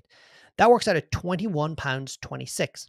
So the total duty and VAT we owe to HMRC in this case is £25.33. That means the landed cost of these products into the UK is £127.55. All right, so I hope that breaks it down. You have to do one calculation first, then calculate the next one. So as you can see here, duty is a percentage of the product price, the shipping charges, and the insurance, and any other charge it takes to get that goods to the UK. The VAT is then a percentage of that. 20% is the current rate of VAT in the UK. So 20% of that total price. We add them together.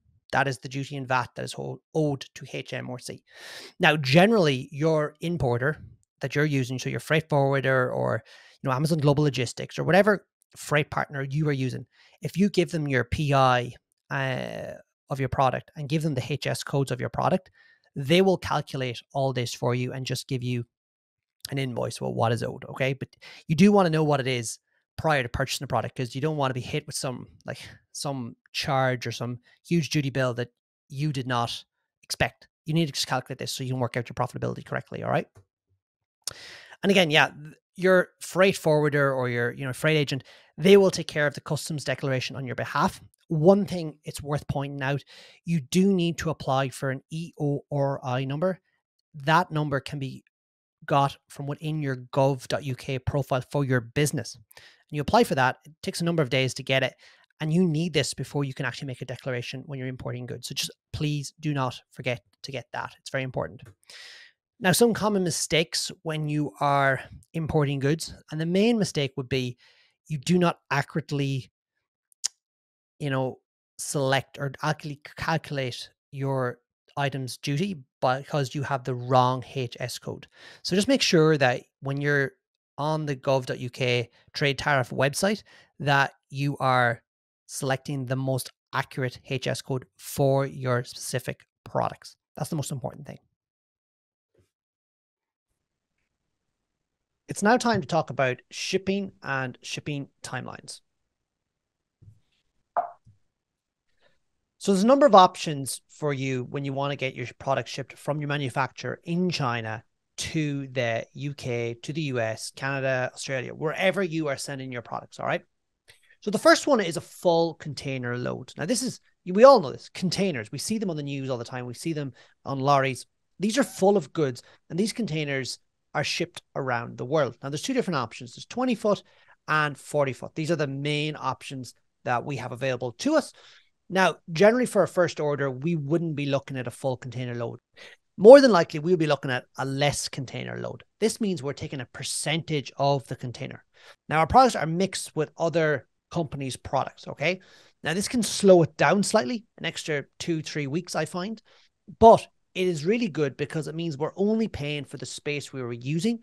And more times than not, we might only need a pallet or two worth of space inside the container. So this works out really, really well. So likely this will be the option you'll be using. The final option is air. Now this is really fast and it comes often direct to your door. The product is really small. My first product dog whistles, that was sent via air, or it can be sent via a pallet on an airplane. Now, likely you'll not be using this option because this would be very expensive. And if you're going to be sending an item that is like a pallet size, I'd be recommending less container load. Now, in terms of speed, a container, you're looking at about 2 months to get a container from China to the UK, right? A little bit less to America, right? Less container load, maybe 2.5 months, all right? But it all depends on how shipping is at that exact moment and the other products that are inside the container. Air, if it's a carton, it could arrive within 5 to 7 days. The same with, a larger quantity or a larger volume worth of goods that's sent on a plane. But again, that'll be really, really costly. So 100% aim towards the full container or the less container load. Now, to get this done, there is 2 options. You can use a third party, which we will leave details down below that you can contact, and you tell them the cubic volume of your order. Or you can use Amazon Global Logistics. And again, inside your Amazon Seller Central, you can get the exact calculation of, what it would cost to get these goods shipped. And we aim to get the goods shipped directly to the Amazon fulfillment center, just to cut out that extra bit of travel from your storage location to the FBA center. So this video, we're going to be talking about product photography, and I'm going to share a bad and a good example of what photography is for your Amazon listing or products. Okay. So just before we jump into this is on the screen I have here. This is an example of a very bad product listing, but it is of a very well-selling product. Okay, so it's kind of ironic, but we're going to walk through what makes this bad and the things that you should avoid, and then we'll show you the good product listing with the good product photography on, so you can see exactly what to model.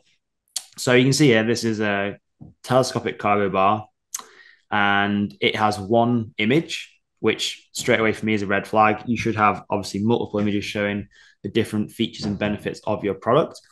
And this is the main product image. Okay. Now, when I first started selling on Amazon, I don't actually know if this has changed right now, but Amazon's guidelines was you had to have a clear white background on your images. Otherwise, it would be going against Amazon's terms of service. So this would be going against their terms of service. And this image literally looks like it's been taken in the back of a caravan, and you don't actually know what the product is. Okay, so I obviously know that this is the product here, the caravan cargo bar, which is holding back all this other stuff. But they've also got another product here, a wheel clamp. They've got a water barrel. They've got cushions on a sofa that look like they're from the 80s or something. So this is an example of a really bad product because the customer doesn't know straight away exactly what the product is.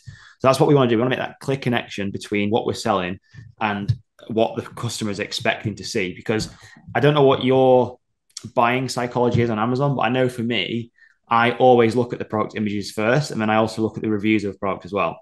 And if the product image doesn't match up with what I'm expecting, then I'll look at a different product. And you can imagine how much that could affect sales positively and negatively. And yeah, so first of all, to improve this product, I would definitely have this product listing through images. I definitely would want to have more images on here that would show maybe more use cases of the caravan cargo bar, maybe some close-up shots of the cargo bar, the dimensions of it, what it looked like, showing it's like the material it was made from, things like that. Now I'm going to move on to another product now, and I'm going to show you a good product listing. So this is a rechargeable camping shower. And I'm not recommending you go and selling this because it's electric, but I just wanted to show you an example of a good product listing. Okay, so we've got plenty of product reviews on here, so it's a product selling really well. And you can see it's got plenty of really good photographs and a video as well. If we click into the first photograph as well, we can expand it. It's a really high quality image. It zooms in when we hover over it, which the other image didn't. We can really, really get to grips with what this product looks and feels like without actually touching the product, which is what you want to get across in your images too. And you'll notice here, each image focuses on like one specific benefit. So compact and lightweight. Okay, so how do we show that in the image? And I think this company has done really well of doing that. Like clearly there, they show you how small the package is or the size of it, and they show you the components that go into that package as well as the sizing. So you can really get a good visual image of how big this thing is going to be without even buying it. Okay. Move across here. Same again. It's got like a battery with it. It tells you exactly what it's for, how it works, high pressure, its benefit use cases. So it's high pressure. It shows it washing a dog, which obviously can be quite hard work if you've got a pet. Hands-free shower, 50 minutes. It's giving you, again, an accurate representation of what to expect when you get this product or if you get this product. And again, some more use cases here. So to me, this is really selling the product rather than the first product, which literally, unless you were in the market for a caravan cargo bar and you knew you wanted this brand of cargo bar, like how would you know this is a cargo bar just looking at it? You wouldn't. So definitely use this good product example as something to model. I would definitely focus on having at least 5 images for your product listing. And I probably would make them no less than 1000 by 1000 pixels. So you can have a really high quality image. There are a number of different ways you can shoot product images. For the products that I've sold, they've all been fairly small. So I've been able to use a light box, which you can buy off Amazon, which is basically, I'll show you now,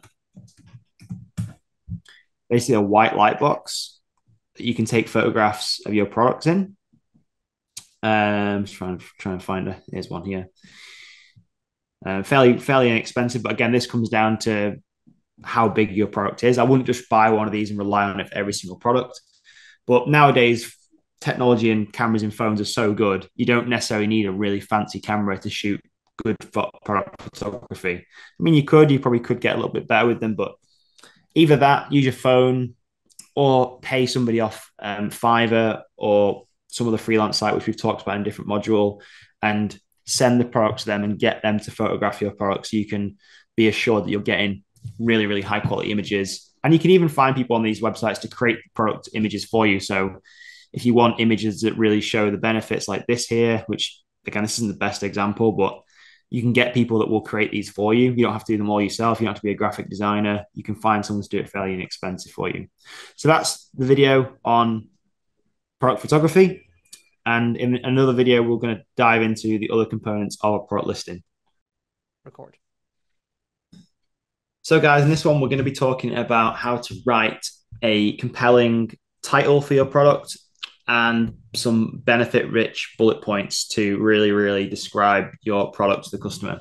So what I'm going to do is I'm going to demonstrate how to write a good product listing. I'm going to first show you a product listing I think is pretty decent and show you like my process or our process. If you like, Peter can chime in as well and give his words of wisdom on how he would do it. So this is a product I've just literally plucked from thin air off Amazon, and it's a mini dustpan and brush set, right? So we're going to first talk about titles. So this is the title here, and this is what people will see when they search on Amazon, or this is what will come up when they search for dustpan and brush set, I would assume, on Amazon. And what we first want to do, we'll just break this down. So you can see here that this title displays the brand name first. So that's the brand store there, and Mr. Seeger store. And you'll notice that most people do this. They put their brand name first. So this is quite a good practice. So put your brand name first because it will help distinguish who you are and who you like, you know, who is selling the product essentially. And then the next key phrase or keyword is going to be our main keyword. Okay. So don't put anything that isn't your main keyword before this. So we want the main keyword here. And for me, I think the main keyword is probably dustpan and brush set. You could even say mini dustpan and brush set. Okay. And then after that, it kind of goes into a little bit more key phrases that are related to this main key term. So if you, I'll just demonstrate it now. So if you search dustpan and brush set space, why is that not showing me that? Mini dustpan. That's interesting. So I've searched mini dustpan and it's only let me just search all departments. There we go. So I've searched mini dustpan and brush. And you can see here, Amazon is recommending me all sorts of potential search terms that people are actually searching for. So this can also be really useful when you are brainstorming and putting together a title for your product. You can also use ChatGPT to do this as well to help you along. But what I would do is I would open up a notepad and make a note of all these or all the related ones that could work with your title. So if we're, this here mini dustpan and brush set, it's not really specifically for something. It's just, I guess, for somebody's house or, general cleaning.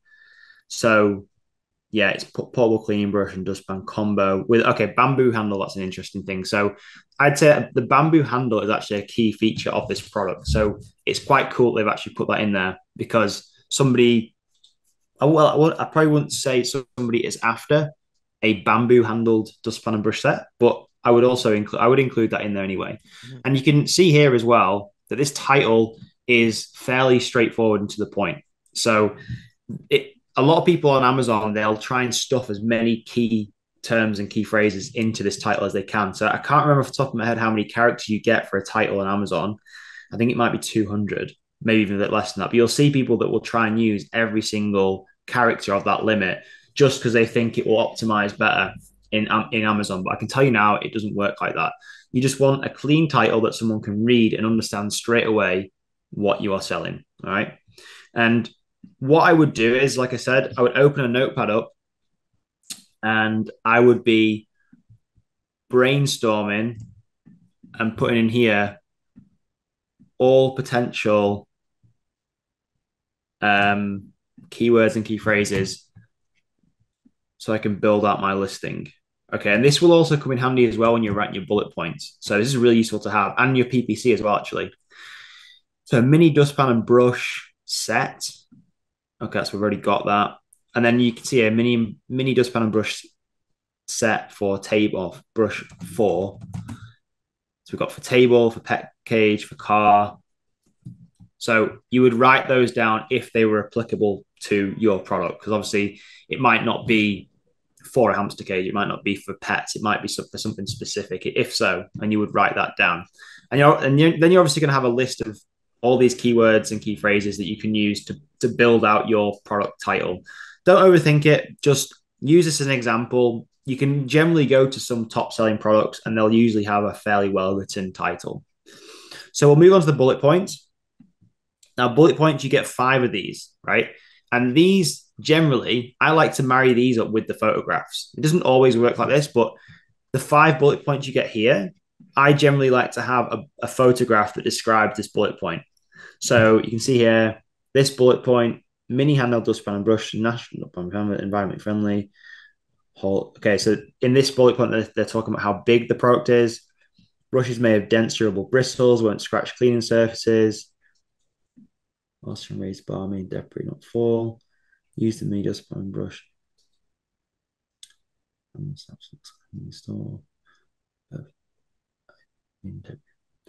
So what I would try and focus on doing in these bullet points, I was trying to give you an example there, but in this example, they've kind of merged different benefits into one bullet point. What I like to do is try and stick to one feature or benefit per bullet point, because that makes it really crisp and really clean for a customer to understand. So if this was me writing this, I would focus on this one about the how durable the bristles are, but they wouldn't damage surfaces. Okay, and then this one, maybe you could demonstrate what it could be used for. So you could almost say that it could be used for a wide range of environments like kitchen, office, bathroom, whatever. What else could we say? You get the point, though. I mean, you can also use the product ratings as well on other people's product listings. So you can also go into your main competitors' reviews, and if they've obviously got a ton of positive reviews, you can leverage those and think about how you can use those in your bullet points.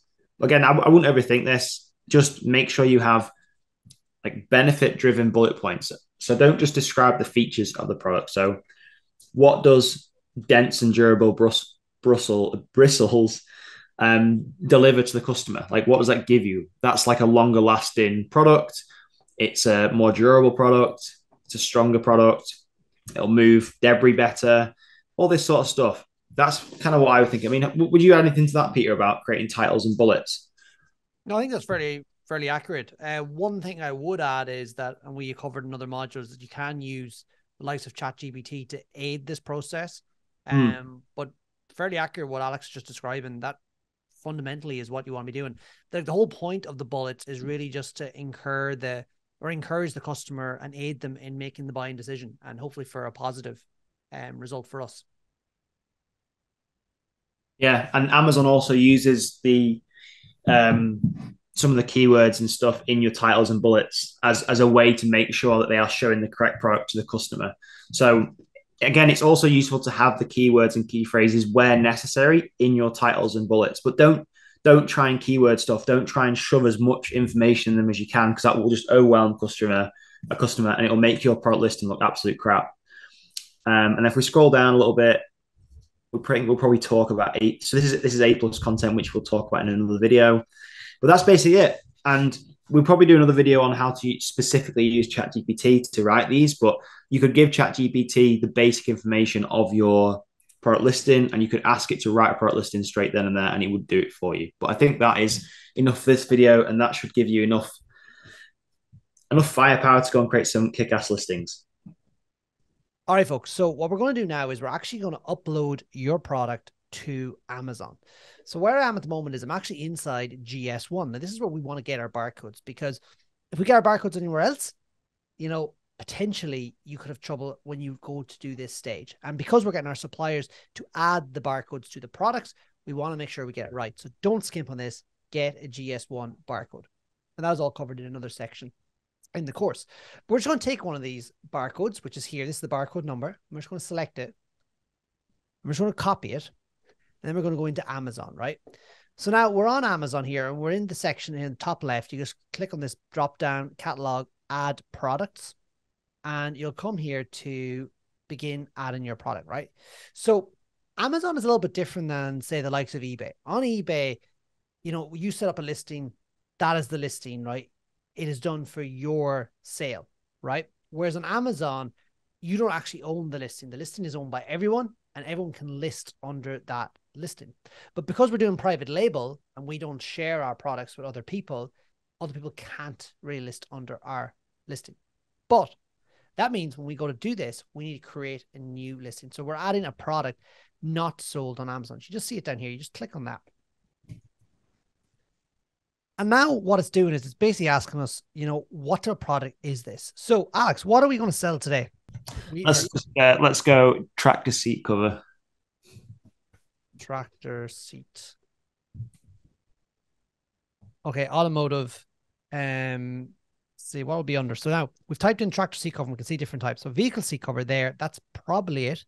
But then we have agricultural supplies seats, agricultural supplies, vehicle equipment, and seats. So we're not a seat technically, so it shouldn't probably fall under that. Driver seat, passenger seat, rear seat. No. So I think it's this one here, vehicle seat covers. I think that's the best, right? And sometimes you can be a little bit confused, like which one to go for. Like, they can be very similar. Just pick one, right? And I feel this is the best one for this product, right? So we'll click select vehicle seat cover, okay?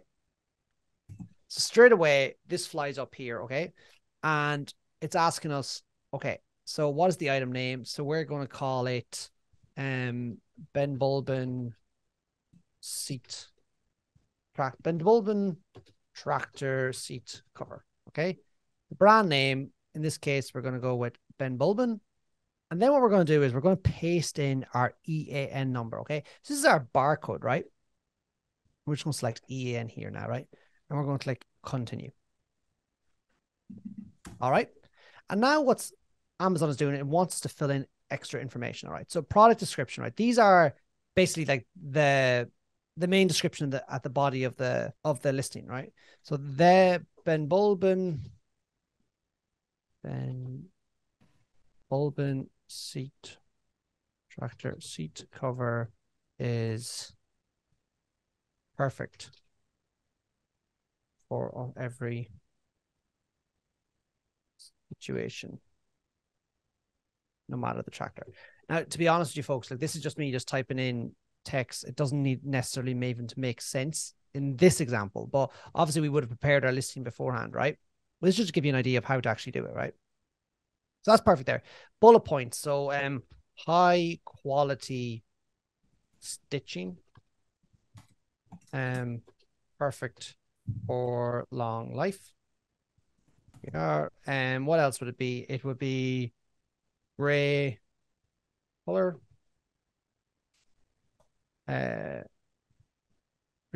Avoid with stain resistance material. Stain resistant material. Okay, so we just do generally 5 of them, right? And again, they'd be actually ready before we actually go to create the listing, right? The model name, we have to give it a name. So we're just going to call it BN, Bedford Ben Bulbin, and we're going to say, you know, 1 tractor seat cover. So there you are, and maybe the color. So it's Perfect. Great. So there's your SKU.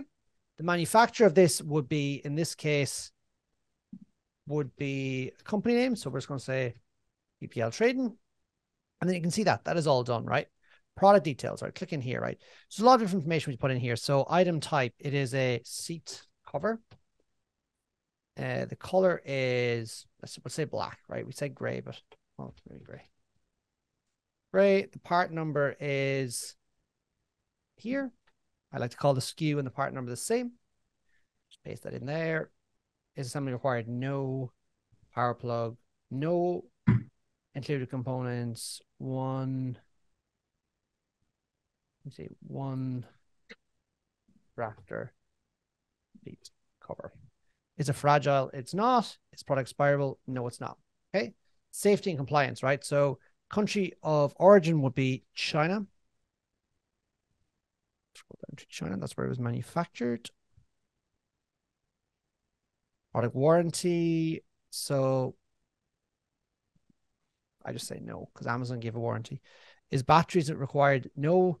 Contains liquids? No. Don't have to worry about that.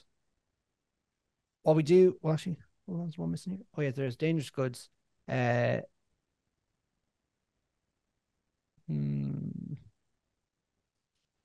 applicable. Okay. Because it's not a dangerous item, right? So we put in here the items like length, weight, and height of the package, the actual package the consumer is going to get. So the carton, right? And then we put in the package weight. Okay. So we just fill all that in, right? Length 10, and it's in, let's say, centimeters. Okay. I think a lot of this stuff is just literally paint by numbers, as in Amazon literally gives you the details that they want, they need. And obviously, it's not all essential. You fill all this out. You can basically get away with filling out just the bare basics, but you may want to fill this out just to give your customers the best details possible on your products. But obviously, some of the boxes you will have to fill, they are required and mandatory. And obviously, if you fill one out and Amazon isn't happy with it or you've missed something, Amazon will tell you need to go back and fill this out. Like, it's fairly straightforward. They just tell you what you need to fill in and what you've missed out if you've missed anything out. Absolutely, Alex. Yeah, 100%. So we're actually now on the offer page. And don't worry, you can change some of this again if you make a mistake. But the SKU, again, is the SKU. You put that in there, right? You cannot change that. Once you do that once, that's it, right? Quantity, I'll just put at 0 for the moment. Okay. The price, let's just say $24.99. We can apply a currency conversion. So it actually will convert it to that price in all these other markets. Because as you can see here, like, we're listing this product in the UK at the moment, but the product will be listed in all the other markets as well. Okay. Now, it is new. So we have different options here, but our product is new. And we here have a choice fulfillment channel. So I will ship this item myself, or Amazon will dispatch and provide customer service. Now, we always recommend you select Amazon and they'll do the customer service. And that basically means they'll take care of actually shipping the item to all these countries as well. Now, the United States, they can do it as well, but we actually recommend if you're selling in the United States, you're better to actually send those products over to the United States. And if you're selling in Australia, the same thing. Now, because this isn't a real product, I'm not going to save this, because once I save this, the barcode is going to be tied to that product and to this account. But all you do is click save and finish. And that is it. The product is live on Amazon. All right, folks. So in this video, we're just going to start talking a little bit about PPC. Now, a lot of people, when they're getting started in Amazon and Amazon FBA, they nearly view PPC as a bad thing. Like, I do not want to spend money on advertising. They're really like, they're afraid of it, right? And I'll tell you one thing, right? Don't be afraid of it, because like PPC, for all intents and purposes, all it does is it magnifies your product. And our entire aim with PPC is to spend a small bit to make a bigger amount of money. It's like literally like if I said to you, would you give me £1 and I'll give you 4? How often would you do that? You'd be like, I do that every day. I do it as many times a day as I can. That's what PPC is, folks. And that's the way we need to look at it. Now, obviously, some people run PPC campaigns and they don't run them properly and they spend way too much. Now, what we show you is how to run them properly. But yeah, just don't be afraid of PPC. Use it as a tool, use it as an asset to get your product in front of people that are going to buy it. What do you think, Alex? Yeah, just echoing what you're saying. I mean, some people, when they start this, they probably overthink PPC quite a lot and advertising spend. They think they're going to have to spend a massive amount of money to get their product launched. And bearing in mind, folks, as well, you don't necessarily need to spend money on PPC if you do not want, okay? You could launch a product on Amazon organically and just let the sales velocity kick over organically and slowly. Obviously, that is going to take you a little bit longer to start getting traction. But PPC is almost like a bit of a kickstart. It gives you more chance of getting in front of more potential buyers. And then obviously more sales equals more reviews. And then that cycle starts to snowball and keep growing. And when I think, let's just give people a ballpark. I think we covered this in another video as well, but spending money on PPC when you're first starting doesn't have to break the bank. You can literally take a percentage of what you've invested in your first product and put that towards advertising. For me, when I first started, I had a daily budget of £10 a day on a single product in a single marketplace. Okay. That might be too much for you. That might be too little. You may want to go a little bit more aggressive and spend maybe 30, 40, £50 a day. The reality is, though, the more you spend, the faster you're going to get data back. So it depends how fast you want that data, basically. And we covered this in one of the other videos. But yeah, I think the main point of this little video is just to don't be scared of PPC. And if you do have any questions about PPC, obviously come and ask me and Peter, and we can maybe advise you of like what we think and like what we would do if we were in your shoes, kind of thing. But yeah, don't be scared of it. It's there as a tool to use. It can be a very powerful tool. You just need to understand how to use it. And yeah, that's it. Okay, so in this video, we're going to talk about search term reports and how to analyze the data of your PPC campaigns. So this is super important when we start to look at scaling our PPC campaigns, because as an overall goal of PPC, we want to be making a return on the money we're putting in. So let's say we're putting in like £10 for theoretical sake. We want to be getting a return on that £10. We want to be making more than £10 basically. So what the data allows us to do when we know how to read it properly, we can basically spend more money on keywords and key phrases that are working. And then we can either cut or get rid of or reduce spending on the keywords that are not bringing us as many sales or not bringing us anything at all. So right now I'm in my campaign manager inside Seller Central. This is what it looks like. On the left here, you'll have all these tabs. What we're going to do is we're going to click measurement and reporting.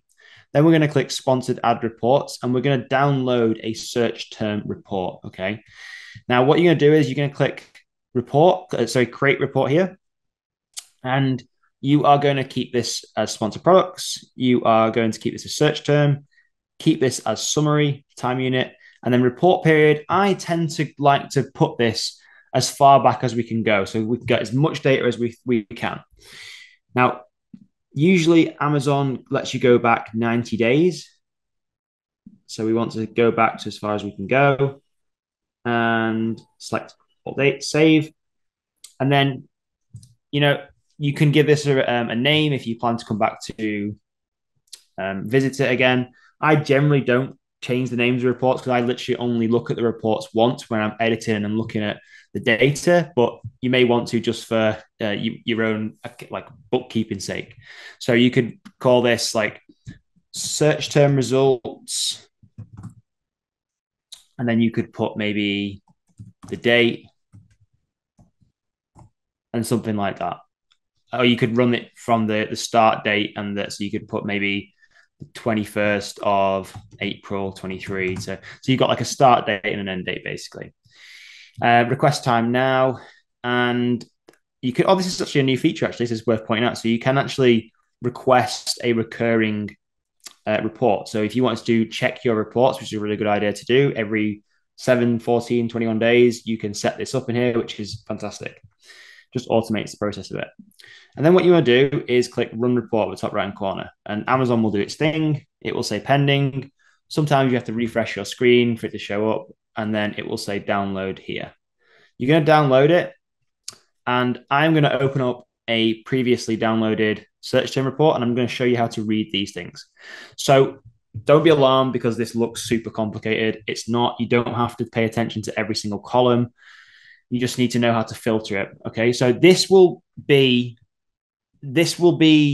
a fairly big spreadsheet depending on how many products and SKUs you have and how many campaigns you're running. So it can get quite big, this, so don't be alarmed.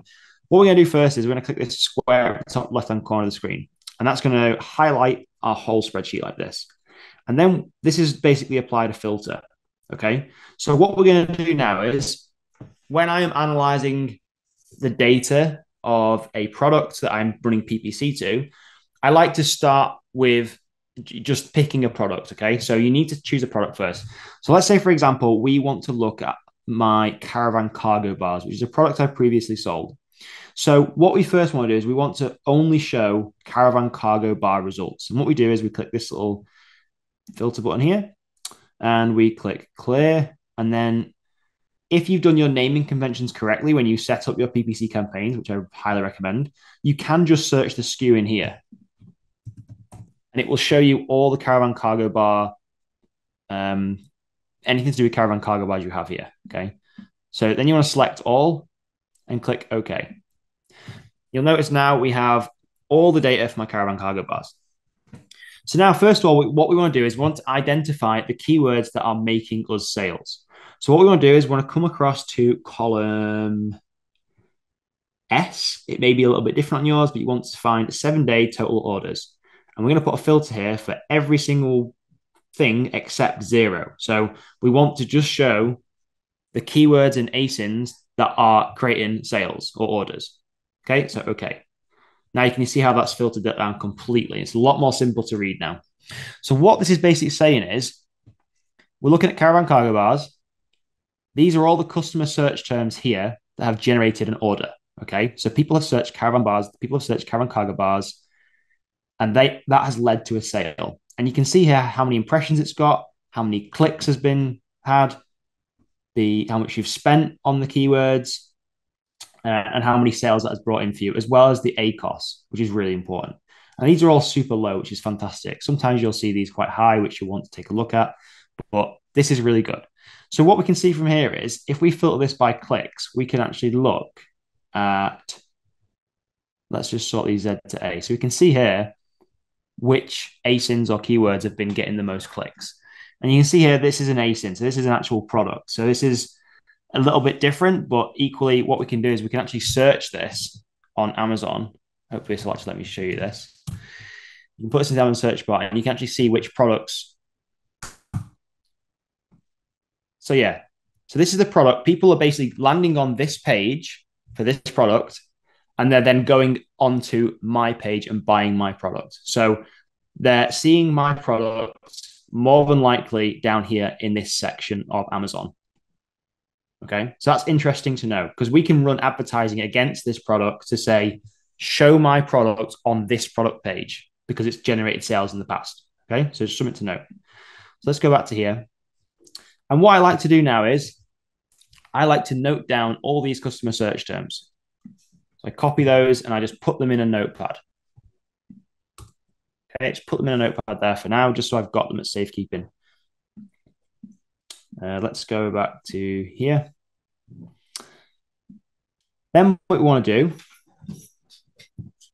we want to do the opposite. So now we want to see what keywords and key phrases are making us 0 sales, but we're spending money on. So we're going to clear all this. I'm going to show just the results for 0 orders. And you'll see this is going to go crazy again, right?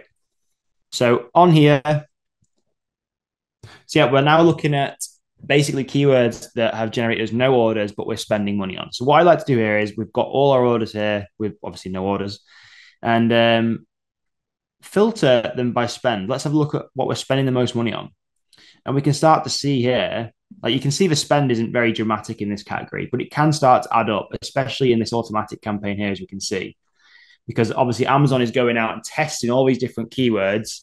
And for a lot of the times it will find keywords that just don't convert, but it's testing all the time. And you can see here, caravan storage in the auto campaign. So there isn't really enough data for me to say, is it worth turning this off? Okay, because some people will look at this and think, well, I've spent £3.52 and it's not made me a sale. The search term caravan storage has not made me a sale. The word caravan storage is fairly generic though, because if somebody searched caravan storage in Amazon, it would come up with all sorts of caravan storage products, not just caravan cargo bars. You've got to remember that. Whereas if it is an exact match keyword and somebody's searching cargo bar or caravan cargo bar, there is a much higher chance that that is what somebody's searching for, and that's going to lead to a sale. So bear that in mind when you're looking at turning keywords off and looking at the things you're spending money on that aren't generating you sales, because you also need data as well. So if you've only got, if you've got less than 1,000 impressions on a customer search term and it's not generating you sales, I would leave it running. Okay. So you can see here, there's 2 or 3 ASINs that are giving us a decent number of impressions. Not so many clicks, but it's being showed to a fair number of people. So that's giving us a little bit of data. But you can see down here, there's loads of data. It hasn't really, there's not really enough going on. So I would almost want to leave this and let it run for another week or so, or a couple of days, and then come back and do another search term report and check the data again. And then keep checking it periodically like that until you have enough data to go off. Because if you start turning keywords off and start making edits to your campaign, you're basically shooting in the dark.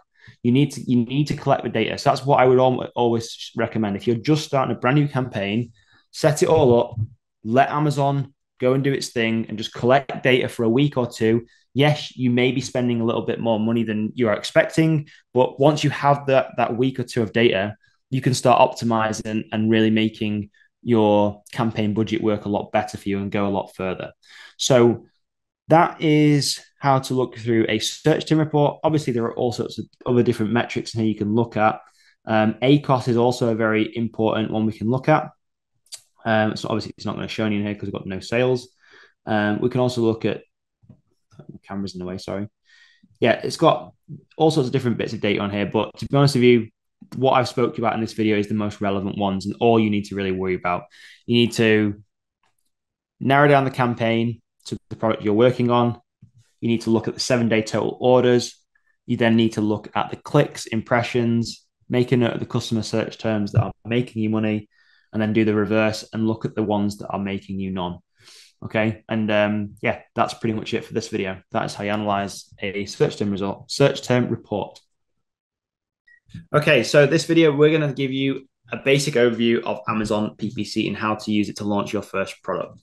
So Amazon PPC, in a nutshell, is a way of basically giving Amazon money and they put your product in front of customers who they believe will be the best fit for you. So it's just advertising, basically. It's a really good platform once you get used to it. It can be a little bit tricky to start with, and there are many different things you can do with it. So we are going to create the most simple campaign ever. And this is the campaign that I would always start off with a new product. Okay, so let's say you've just brought in a new product and you're ready to launch it, or it's going to be launched in the next few weeks in Amazon. What I would do is in Amazon, I would start an automatic campaign and then a really basic manual campaign. I'm going to show you how to do that in a second. Okay, I'm just going to walk you through the strategy first, and I'll show you how to implement that strategy inside Amazon's platform. So this is called the peel, stick, and block strategy. Okay. So what we're going to do is, first things first, we're going to set up an automatic campaign. And the automatic campaign is basically telling Amazon, okay, you go off and you do your thing, Amazon, and you put my product in front of customers you think are most likely going to buy it. And Amazon will almost cast a really wide net, and it will test your products in front of many different people and many different search terms those people are searching for. Okay. And what this is going to do, this is going to give us data back, and it's going to start telling us what people are clicking on and what people are not clicking on. So then we can start collecting data from, for understanding what people are actually clicking on to buy our products and vice versa as well. And as for budget, again, this is basically like asking how long's a ball of string, because this all depends on your own budget. But for me, when I first started on Amazon, you can do this for as little as £5 or £10 a day. Again, if you want to go more aggressive, you can go up to 20, 30 pounds. My basic rule of thumb here is that the more you spend, the faster you're going to get data back. So it doesn't really matter, if that makes sense. So I would generally like to run this campaign for maybe a week or two. So let's say, for example, you had £10 a day and you put that over 10 days, for example, just for argument's sake. That's like £100 in advertising. You could also get that same data back theoretically if you spent £50 a day for 2 days. But yeah, that's kind of like how I would do things. So you would set an automatic campaign up, a relatively low budget, and Amazon is going to go off and it's going to collect data for you. Okay. After those first 5 or 10 days of that campaign running, you are then going to look at the data that has brought back to you. And no doubt, well, I'd hope to say you would be getting sales at this point, because once we start getting sales, then we can start seeing what's working and what's not. Okay. And then what you are going to do, you are going to peel your winning keywords out of that automatic campaign, and you are going to stick them into an exact match campaign. And basically what this is going to do, this is basically then telling Amazon in an exact match campaign, if somebody searches for microwave wall bracket, your product is going to show up, but they have to search microwave wall bracket. If they just search microwave, your product will not show up. Okay. Now there are different things. There are many different avenues we can go down in PPC. It can be a minefield in itself, and we are going to do more videos on this. But I want to just give you a really basic campaign strategy so you can get out the gate and start getting this to work for you. But you're going to stick your winning key terms into this exact match campaign. Okay, and then what you're going to do, because you've just taken them out of your automatic campaign, you are going to block those keywords that are working and making you sales from your automatic campaign. If that makes any sense at all. I probably will maybe make a diagram for this because I don't want it to get too confusing, but you're basically taking the keywords that are working out of your automatic campaign once you've got the data, you're sticking them into an exact match campaign, and then you are going back to your automatic campaign and you are blocking those keywords that are converting. So you are not bidding on those keywords in two separate campaigns. Amazon's automatic campaign should always be running, actually, because Amazon's automatic campaign is basically the thing that goes out looking for new search terms all the time. And then when it's bringing those new search terms back, that's up to us to filter through them and say, right, this keyword's converting, this key phrase is converting. Let's put these into more targeted campaigns that we can put more money behind. And then we can block them from our automatic campaign and ask Amazon to go out again to find new terms. And that's kind of how PPC works at a very, very, very high level. So peel, stick, and block. Okay. Now, let me show you how you implement this inside Amazon. I mean, have you got anything to add to that I missed, Peter? Sorry, Alex? Have you got anything you want to add to that one just here? Not at all. Apart from basically what you're saying is that, and I completely agree with it, that by doing this, you're ultimately saying to Amazon, go out and find search terms and key phrases that people are actually purchasing my product when they search that term and actually click on my product. And then we're saying to Amazon, great, now spend more money on those terms, get us to show up. Ultimately, that's what it is. It's like, these work, show up more for that. These don't work, don't show up for that. Exactly. That's ultimately it couldn't be more simple. People love to overcomplicate it, whereas this is just really, really simple. Find out what works, spend money to get in front of those people. Exactly. And then at the same time, stop spending money on the keywords that are not generating you sales. Okay. Once you start doing this, you'll find that, you might spend a little bit more money to start with on keywords that don't convert, but you have to go through that stage to figure out what's working and what's not. But then as soon as you get to the point of knowing, right, these are the keywords that are making me money and these are the keywords that are not making me money, you can literally drill down on just the keywords that are making you money and outbid your competition and always have your product showing at the top of the search rankings, which is obviously going to increase sales and just the overall presence on Amazon. I think it's also worth pointing out. A lot of people say, I don't really want to spend money on PPC. I'm kind of, is that very expensive? And I'm like, PPC is not expensive as long as you monitor it and use it for exactly what we're seeing here. So basically use it to promote your product in front of people that are very likely to purchase it. And ultimately, the PPC that you spend should be an acceptable percentage of your item's sales price. So you should not be spending 80, 90, 100% of your sales price on PPC. You should be spending, between 4 and 25, 30% perhaps, but I even like to air that down in the teens. You don't be spending any more on average. So, yes. PPC is not a cost to your business. It actually brings you in more customers, relatively. So don't be looking at it as a cost. I look at it as just, I'd spend £5 all day to make 30. I do that all day long. I'll never stop. I don't turn them off. I just leave them running. Definitely. So what we're going to do now is I'm going to hop over to my Seller Central account. I'm going to show you how to set this campaign up, and you can just literally follow along and model it. Okay. So I'm going to open up a new window. Can you see my screen here? Yep. Okay. So this is Amazon Seller Central platform. This is just for an existing campaign that I ran. And you can see this drills a point home here. Look, I mean, would you spend £680 to make £3,400 in sales? I would say yes. And that's just for one of these products that's just one campaign as well, I think. Is that one campaign? Not sure. Anyway, what you're going to do is when you come into Amazon's Seller Central account, you're going to go into campaigns or advertising and then campaigns. In fact, I'll just show you now. How do I show you?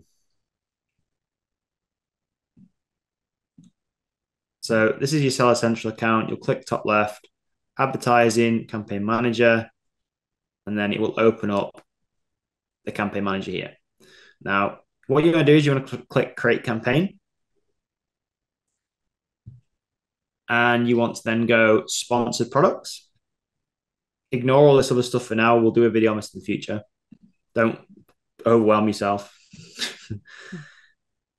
Okay, new campaign, ad group settings. Now, I would just, again, call this for now ad group 1, right? Just for argument's sake.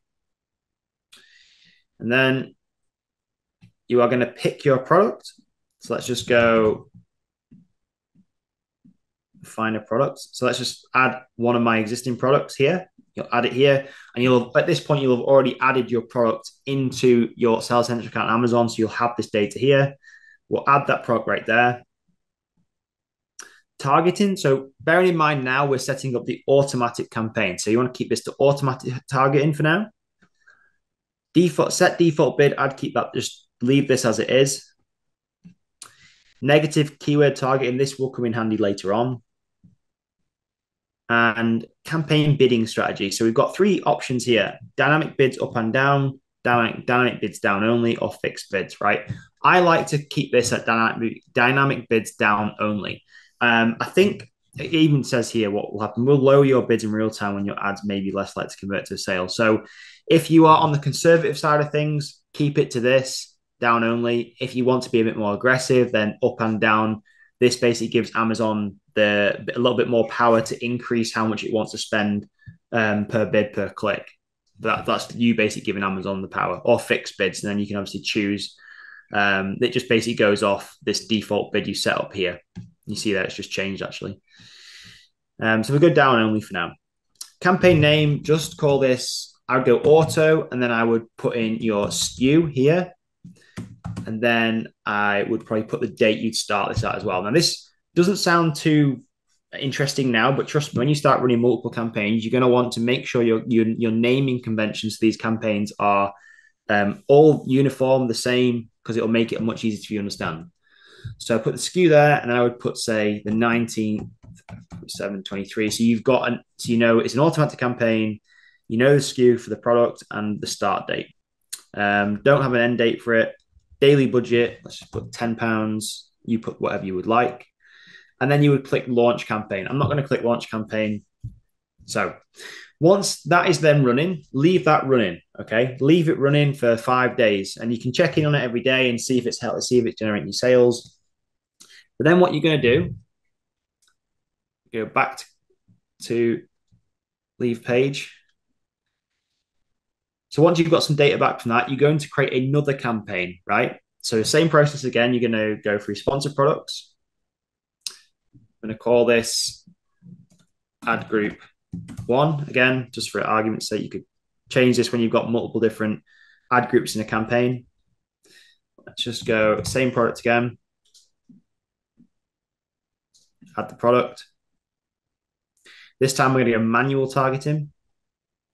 And we're going to go keyword targeting. And this is where it gets a little bit complex, okay? Well, not too complex. So all we want to do here is target the keywords that are making us sales, right? So once you've let the automatic campaign run for 5 to 10 days, there is a way on here, which I'll show you in a second, how you can download a spreadsheet of all the data that Amazon has collected from your PPC campaigns. And you can filter it for basically to show you what keywords have made you money and what haven't, right?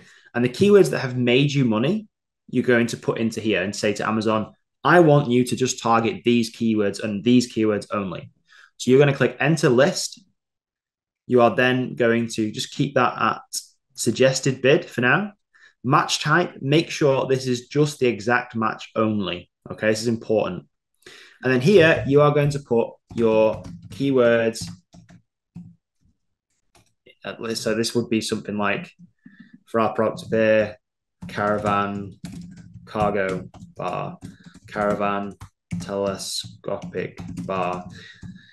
Again, these are all going to be keywords that you will have pulled from the data you've collected that's made money. Okay. And then once you click add keywords, it will, if it doesn't have a suggested bid, it'll just, if it doesn't have bids there, it'll just give you like a suggested bid. Sometimes if it's got more data on keywords and key phrases, it'll tell you what the suggested bid is. But for now, you can just keep this at whatever you feel comfortable with. I usually just go with what Amazon's recommendation is if it's this scenario for me. And then negative keyword targeting. So you'll leave this as it is. And then again, same with this, I would go dynamic down only, dynamic bids down only. And here, what I would do here is I would call this manual. Skewer the product that you are creating the exact for. In fact, I would actually call this exact. It's an exact match campaign, the skew. And then same again, date, start date, no end date, daily budget. You can go a little bit more aggressive on this because remember, we're putting money behind keywords that have converted and made us sales. So in theory, you can put more budget behind this and Amazon will spend money on the keywords that are making you more money. Okay. So let's just say £20. And then you click launch campaign, right? And then what you will do is you will go back to your automatic campaign and you will land on the page like this. You will go into edit the campaign, into the section. I'll just show you now, actually. So we'll just go back to our dashboard. My dashboard gone here. Okay, so we've got an automatic campaign here. We're going to click on it. And we're going to go on negative targeting. And we're going to add negative keywords. Okay. And the keywords that you just put in your exact match campaign, you want to negative exact them in here. So caravan, cargo, bar, caravan, cargo, bars, whatever it would be. Negative exact, add keywords. And it can't add these keywords because they're already successfully been added to this, so it won't duplicate them. And then you would click save. And basically what you've done then is you've made sure that you're bidding on your most successful keywords in the exact match campaign. You've blocked those keywords from your automatic campaign and you've utilized your budget and told Amazon to go off and find new potential search terms for your products. Okay. That's it in its simplest form. Now let me just grab, so just to jump back one step, when you are looking for your keywords that are performing, I'm just going to give you a way of finding the data. So when you're in your advertising platform, on the left here, you'll see a bunch of tabs. Click measurement and reporting. sponsored ads report. This is new to me, actually. They must have changed this recently. And we're going to create a report, okay? Sponsor product, search term, summary, report period. Generally, I like to go back and collect as much data as I can. So usually I think that's 90 days. It'll let you go back. So we'll go 90 days, and this probably won't show much. I don't think I've actually been running ads for that long, for the last few months. Sorry, on this seller account. But let's just see what happens. You can change it. You can rename the report name if you want. Request time now. Click run report, and Amazon will do its thing. It's processing, and it should show up here. If it doesn't, just refresh your page, and it should just show up. There we go. I refresh my page, download. So you download that. And then I'm going to open that in Google Drive. I'll just show you quickly. See if we've got any data in here. Okay, so there's no data in here because I haven't been running any ads. This is a fantastic example. I think I might actually have let me just see how I've got I have some other search term results. Search term report. I think I've got quite a few in here. I've saved a few. Yeah, here we go. We've got loads. Okay, so I'm going to open this up. This is a previous example, right? And this is all the data that's been collected over a period of time, right? So can you see my screen, Peter? Yeah, I can see it, Alex. Okay, so first of all, we're going to set a few filters. And what we're going to do is, if you're in Google Drive, you want to click this square up here. And this is going to highlight your whole sheet, right? Then we're going to click this button. Sorry, where's the button here? Oh, no, it's already got it. Sorry. So you've highlighted your whole sheet. Then we're going to go to campaign name, and we're going to first select the products that we want to get our data on. So let's say, for example, we've got these microwave wall brackets. Okay, you're going to click this little button here, which is a filter. And then we're going to click clear. And we are going to only select our microwave brackets, only the products that we want, okay? And then this is why your naming conventions are critical, because in here you could literally just search MKV. You could just search the SKU, and it would just show all the campaigns with that SKU, and you click OK. And now what it's done, it's filtered out everything else but the microwave wall brackets, right? Then we're going to come across to the category 7-day total sales, or 7-day total orders even. And we're going to filter this, and we're basically going to say to Amazon, show me all the results that have created me sales. So we're going to highlight the 1 and get rid of the 0. And these are all the search terms that have made us money in this period of time this report is from. And you can see here all the data. These are all ASINs. So these are all specific products. And we've got their wall bracket for microwave. And you can see total orders there. And you can see how many clicks different search terms have got, how much you're spending.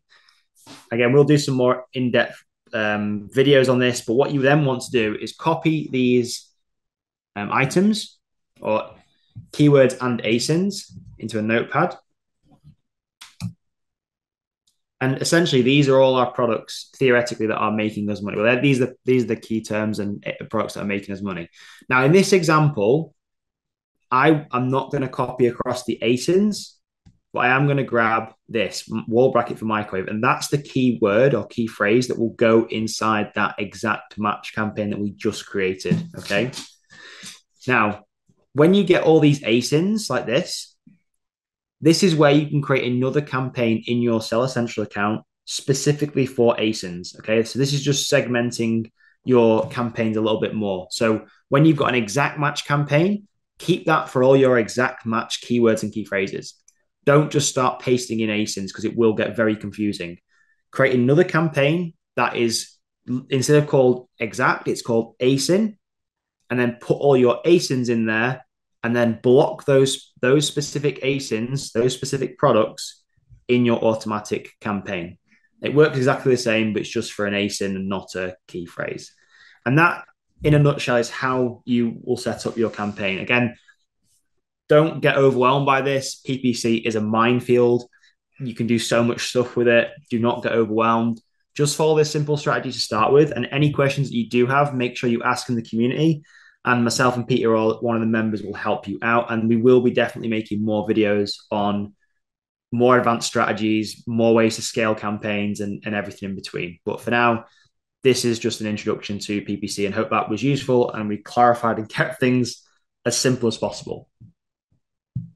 In this module, what we're going to be discussing is expansion. So you have a product, it's done really well in whatever your home market is, or the first market you've sold it in. And now you want to think about bringing that product to other countries and regions. All right. And that's completely what we recommend here. Like this has to be global in order for you to maximize this business. So my first very successful product was the Ben Bulben dog whistles, like a simple twin pack of dog whistles. And I started selling them in the UK, all right? So my first month in the UK, I did over £2,000 in them. And straight away I was like, okay, this is a light product. You know, I can move this product to other regions. Let's get on it, okay? So the next region I sold my dog whistles in was Europe. Now, at the time, it was before Brexit, and it was really, really simple just to get the goods picked and packed in the UK and sent into Europe. Now, for a number of years, that wasn't possible, but that is now possible again. So as a UK seller, you can have your goods stored in the UK, and you can enable permissions for Amazon to take your goods from the fulfillment center in the UK and send them to consumers in Germany, France, Italy, Spain, wherever, right? Now, there's a number of things you need to do to make sure that works to the best of your ability, all right?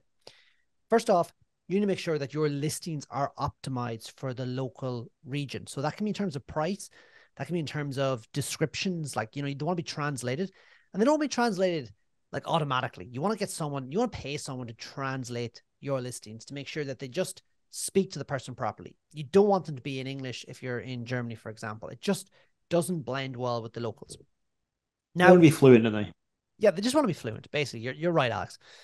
Also, you can start running some of your PPC campaigns in those regions, in those marketplaces, just to kind of gather a little bit of sales and actually get the search terms that resonate with people in those markets. Because obviously, if dog whistles, for example, might resonate with people in the UK, but dog whistles might be searched much in, say, France, it could be the French version for dog whistles for the word. So you want to be starting to do those auto campaigns, all right? Now, what you can do as well, and what can be better, especially if you start getting traction with your products in Europe, you can actually go and, you know, register for a German VAT number and have your goods shipped to Germany. Now, we can recommend different accountants and things like that for you guys to reach out to get that done. But that means that your goods are stored in Germany, and it means that there's no customs barriers between your goods and all the various European countries that people are buying on Amazon with. Now, that isn't the only place you can sell products to. Obviously, another logical place to actually send your products is other English-speaking markets, the biggest of which is the US. I've always had good success in the US, and the product can be, as I said, small. So my dog whistle, I could send them straight to Amazon FBA, or I could send them straight from China to Amazon FBA, even if the item is a little bit bigger. That can be done, right? And I like to split my goods generally between two markets, the UK and the US. That kind of covers the majority of where I want to be selling my products, especially as a beginner, right? Because I can just fulfill, as I said, the European orders direct from the UK. So I would always recommend to start thinking about doing that. Amazon systems are great, as in it can link over. If you put in your ASIN that's doing well in the UK, you put that into the Amazon US platform, it will gather all your reviews, it'll gather all your copy, all your text, all your images, and it'll set it up in the US for you. And all you then need to do is the same as you're doing in the UK, is actually send in stock. All right. Now, the platform is a separate account than your UK and EU one. So you have to pay a monthly subscription, the same as you do in the UK, for your Amazon North America account. But again, that's no problem. And I'd always recommend doing that. So really the nutshell behind all this is there is markets you can expand into. There is some taxes that you do need to be aware of. So if you're sending goods to Europe, you would need to register for German VAT. If you're sending goods to, for example, Canada, you would need to register for Canadian GST if you're exceeding an annual turnover of $30,000 at time of recording. And again, you need to get accountancy advice on that. But all these markets, like, we recommend to get your products selling in those markets if at all possible. Now, it's also worth pointing out, a product could be doing really well in one market, right? It could be, you know, crushing it, right? But then you could bring it into another market and it may not work. So you need to do your research like it's a brand new product before you say, I'm going to send that product into the US, say, because it's doing well in the UK. People mightn't buy that product in the US. Again, also, we want products, as we've taught and shared with you, that are really, really simple, that generally don't require any sort of customization, no matter where you're going to sell them, right? So that's kind of one of the reasons why we don't really like electrical, because the plugs are different in all those places. Can you imagine all the SKUs and all the regulations that you would need to obey? So that's why we want to keep it really simple. But again, if you're going out and you're going to expand your product, just make sure that you check all those things out. And again, like, if your product comes with, say, a measuring tape or a ruler, again, it might be a metric in the UK, or it could be imperial in the US, or in Europe, it could be, again, metric. Just make sure everything is just set up correct for the local region. Alex, do you have anything to add to that? No, other than the fact that all the products that I've sold, I've passed them through a filter before I actually press send on the order to make sure that I wouldn't have any of this complication in the future. So it's exactly why we recommend you don't sell anything electric. It's exactly why you should consider factors like the imperial versus metric measuring systems and weighing systems in different continents. Like, you can suddenly take one SKU. You can go from having one SKU straight away to having multiple different SKUs to cover multiple different marketplaces. But to keep it simple, when you're doing your product research on your first product, you bring it into just the one market, just pay attention and have a look in other different continents if there will be any implications if you want to scale out further on, because that could affect things down the road. Absolutely. So just to confirm, UK, home market. Europe can be fulfilled from the UK. Great. US and Canada actually can be fulfilled from the UK, but people don't really buy. It's too long. There's customs duties, there's tax. It's a bit of a mess. So you ideally need to send goods to, at the minimum, the US, but then also into Canada's fulfillment centers. And then you also got Australia. They're like the primary markets that I would always think of if I'm selling goods. Like, they're kind of my expansion. Actually, I would say, wherever you're watching this from, start in your local country. Oh, yes. Yeah, of course. Start in your local country. If you're from the US, just start there. If you're from the UK, start there, get the product selling. Okay. Then my first port of call would either be going to the USA or the UK if you're from America. And then from there, well, actually, no, sorry, if I was selling the USA, it'd be a no-brainer to sell in Canada straight away. That would almost be like one conglomerate straight away.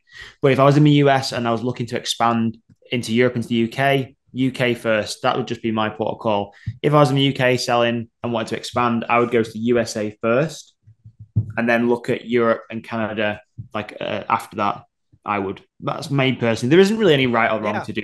So I think it's just understanding the logistics, understanding the demand for your products in those markets you want to expand to. Because like we said before, the demand for your products may not be as high, or it could even be higher in these other markets. Okay. And you just need to have the knowledge of this, because obviously I've sold products that have done really well in the UK, and then I have sent them to Germany and fulfilled all my European orders from Germany to countries like Spain, France, Italy, Germany, Turkey, Sweden, all these places, Poland, and it's obviously the demand is a little bit lower, but it's still making sales in all these different countries. But it's just good to know that. Absolutely. And I think what it really just boils down to is that I remember the dog whistles. Like, I was selling between all the different markets, probably 60 units a day. So I did about 30 in the UK, and then the rest of them hovered up about another 30 or 40 units. So that's 70, that's 60 to 70 units a day. Like, and that's basically more than doubling my business. Yeah. Okay. Let's touch upon how people would go about doing this. Let's say, for example, you have your product in the UK and you want to expand it into the USA or into Europe. How would somebody go about doing that? Okay. So ideally, you would have to order a new batch from your supplier, and the batch would be produced exactly the same as the batch you're selling in the UK. If you follow all these instructions and you make sure everything is okay, you produce it exactly the same. You then just organize a freight forwarder, Amazon Global Logistics, whoever it is, to have your goods picked up in China and transported to the US exactly the same. before you do this, you would just need to set up your US Seller Central account. And it's super simple inside Seller Central, actually. It's literally a case of logging in. I mean, we should do a screen share and show you where they should go on this, but Amazon make it really straightforward to grow your business. Obviously, if we win, Amazon win, and vice versa. If Amazon helps us and gives us the platform and the tools to do it, it's just a no-brainer. I mean, can we do a screen share, Peter, and show people whereabouts they would look inside their Seller Central to look into expansion? Yeah, I'm just setting it up here now just to show the guys. And if you are a UK based, cool. how you would set up a US Seller Central. And it is fairly straightforward to do. It's not complicated. You don't have to go and set up another US Amazon account. It's just a case of telling Amazon, I want to sell in that marketplace. And then in some countries, there are a couple of different hoops you have to jump through. Like in Canada, for example, you need certain requirements with their GST and tax, but it is nothing that, anybody can put into place if they want to expand. Okay, folks. So if you're interested in expanding globally, one of the things I recommend doing is go to sell.amazon.co.uk/global-selling. And it brings up this page. All right. Now, if you scroll down, you can see the different markets that Amazon is operating in. So North America, Australia, Japan, the Middle East. This is it from UK based. So they already assume you're selling in the UK and Europe. You can see all the different accounts, right? .com, Canada, Mexico, Brazil, Asian Pacific, Middle East. So many. And all the Europe ones. Like, guys, you can sell in all of these. There's nothing to stop you. You just want to make sure you make the right decisions for your business, right? Just go down, click expand internationally. It'll link it into your account. It'll ask you where you want to sell, and it'll just tie everything together because these accounts are all tied together. So it's as simple as that. And start selling that product all around the world if it's viable, which I'm sure it will be. Yeah, just to add one little thing there. So if you do click expand internationally, that will take you into your Seller Central account if you've already got one set up, which I assume you have because you wouldn't be looking at expanding internationally otherwise. It'll take you into your Seller Central account, and then you will literally link your accounts together. It's very step-by-step.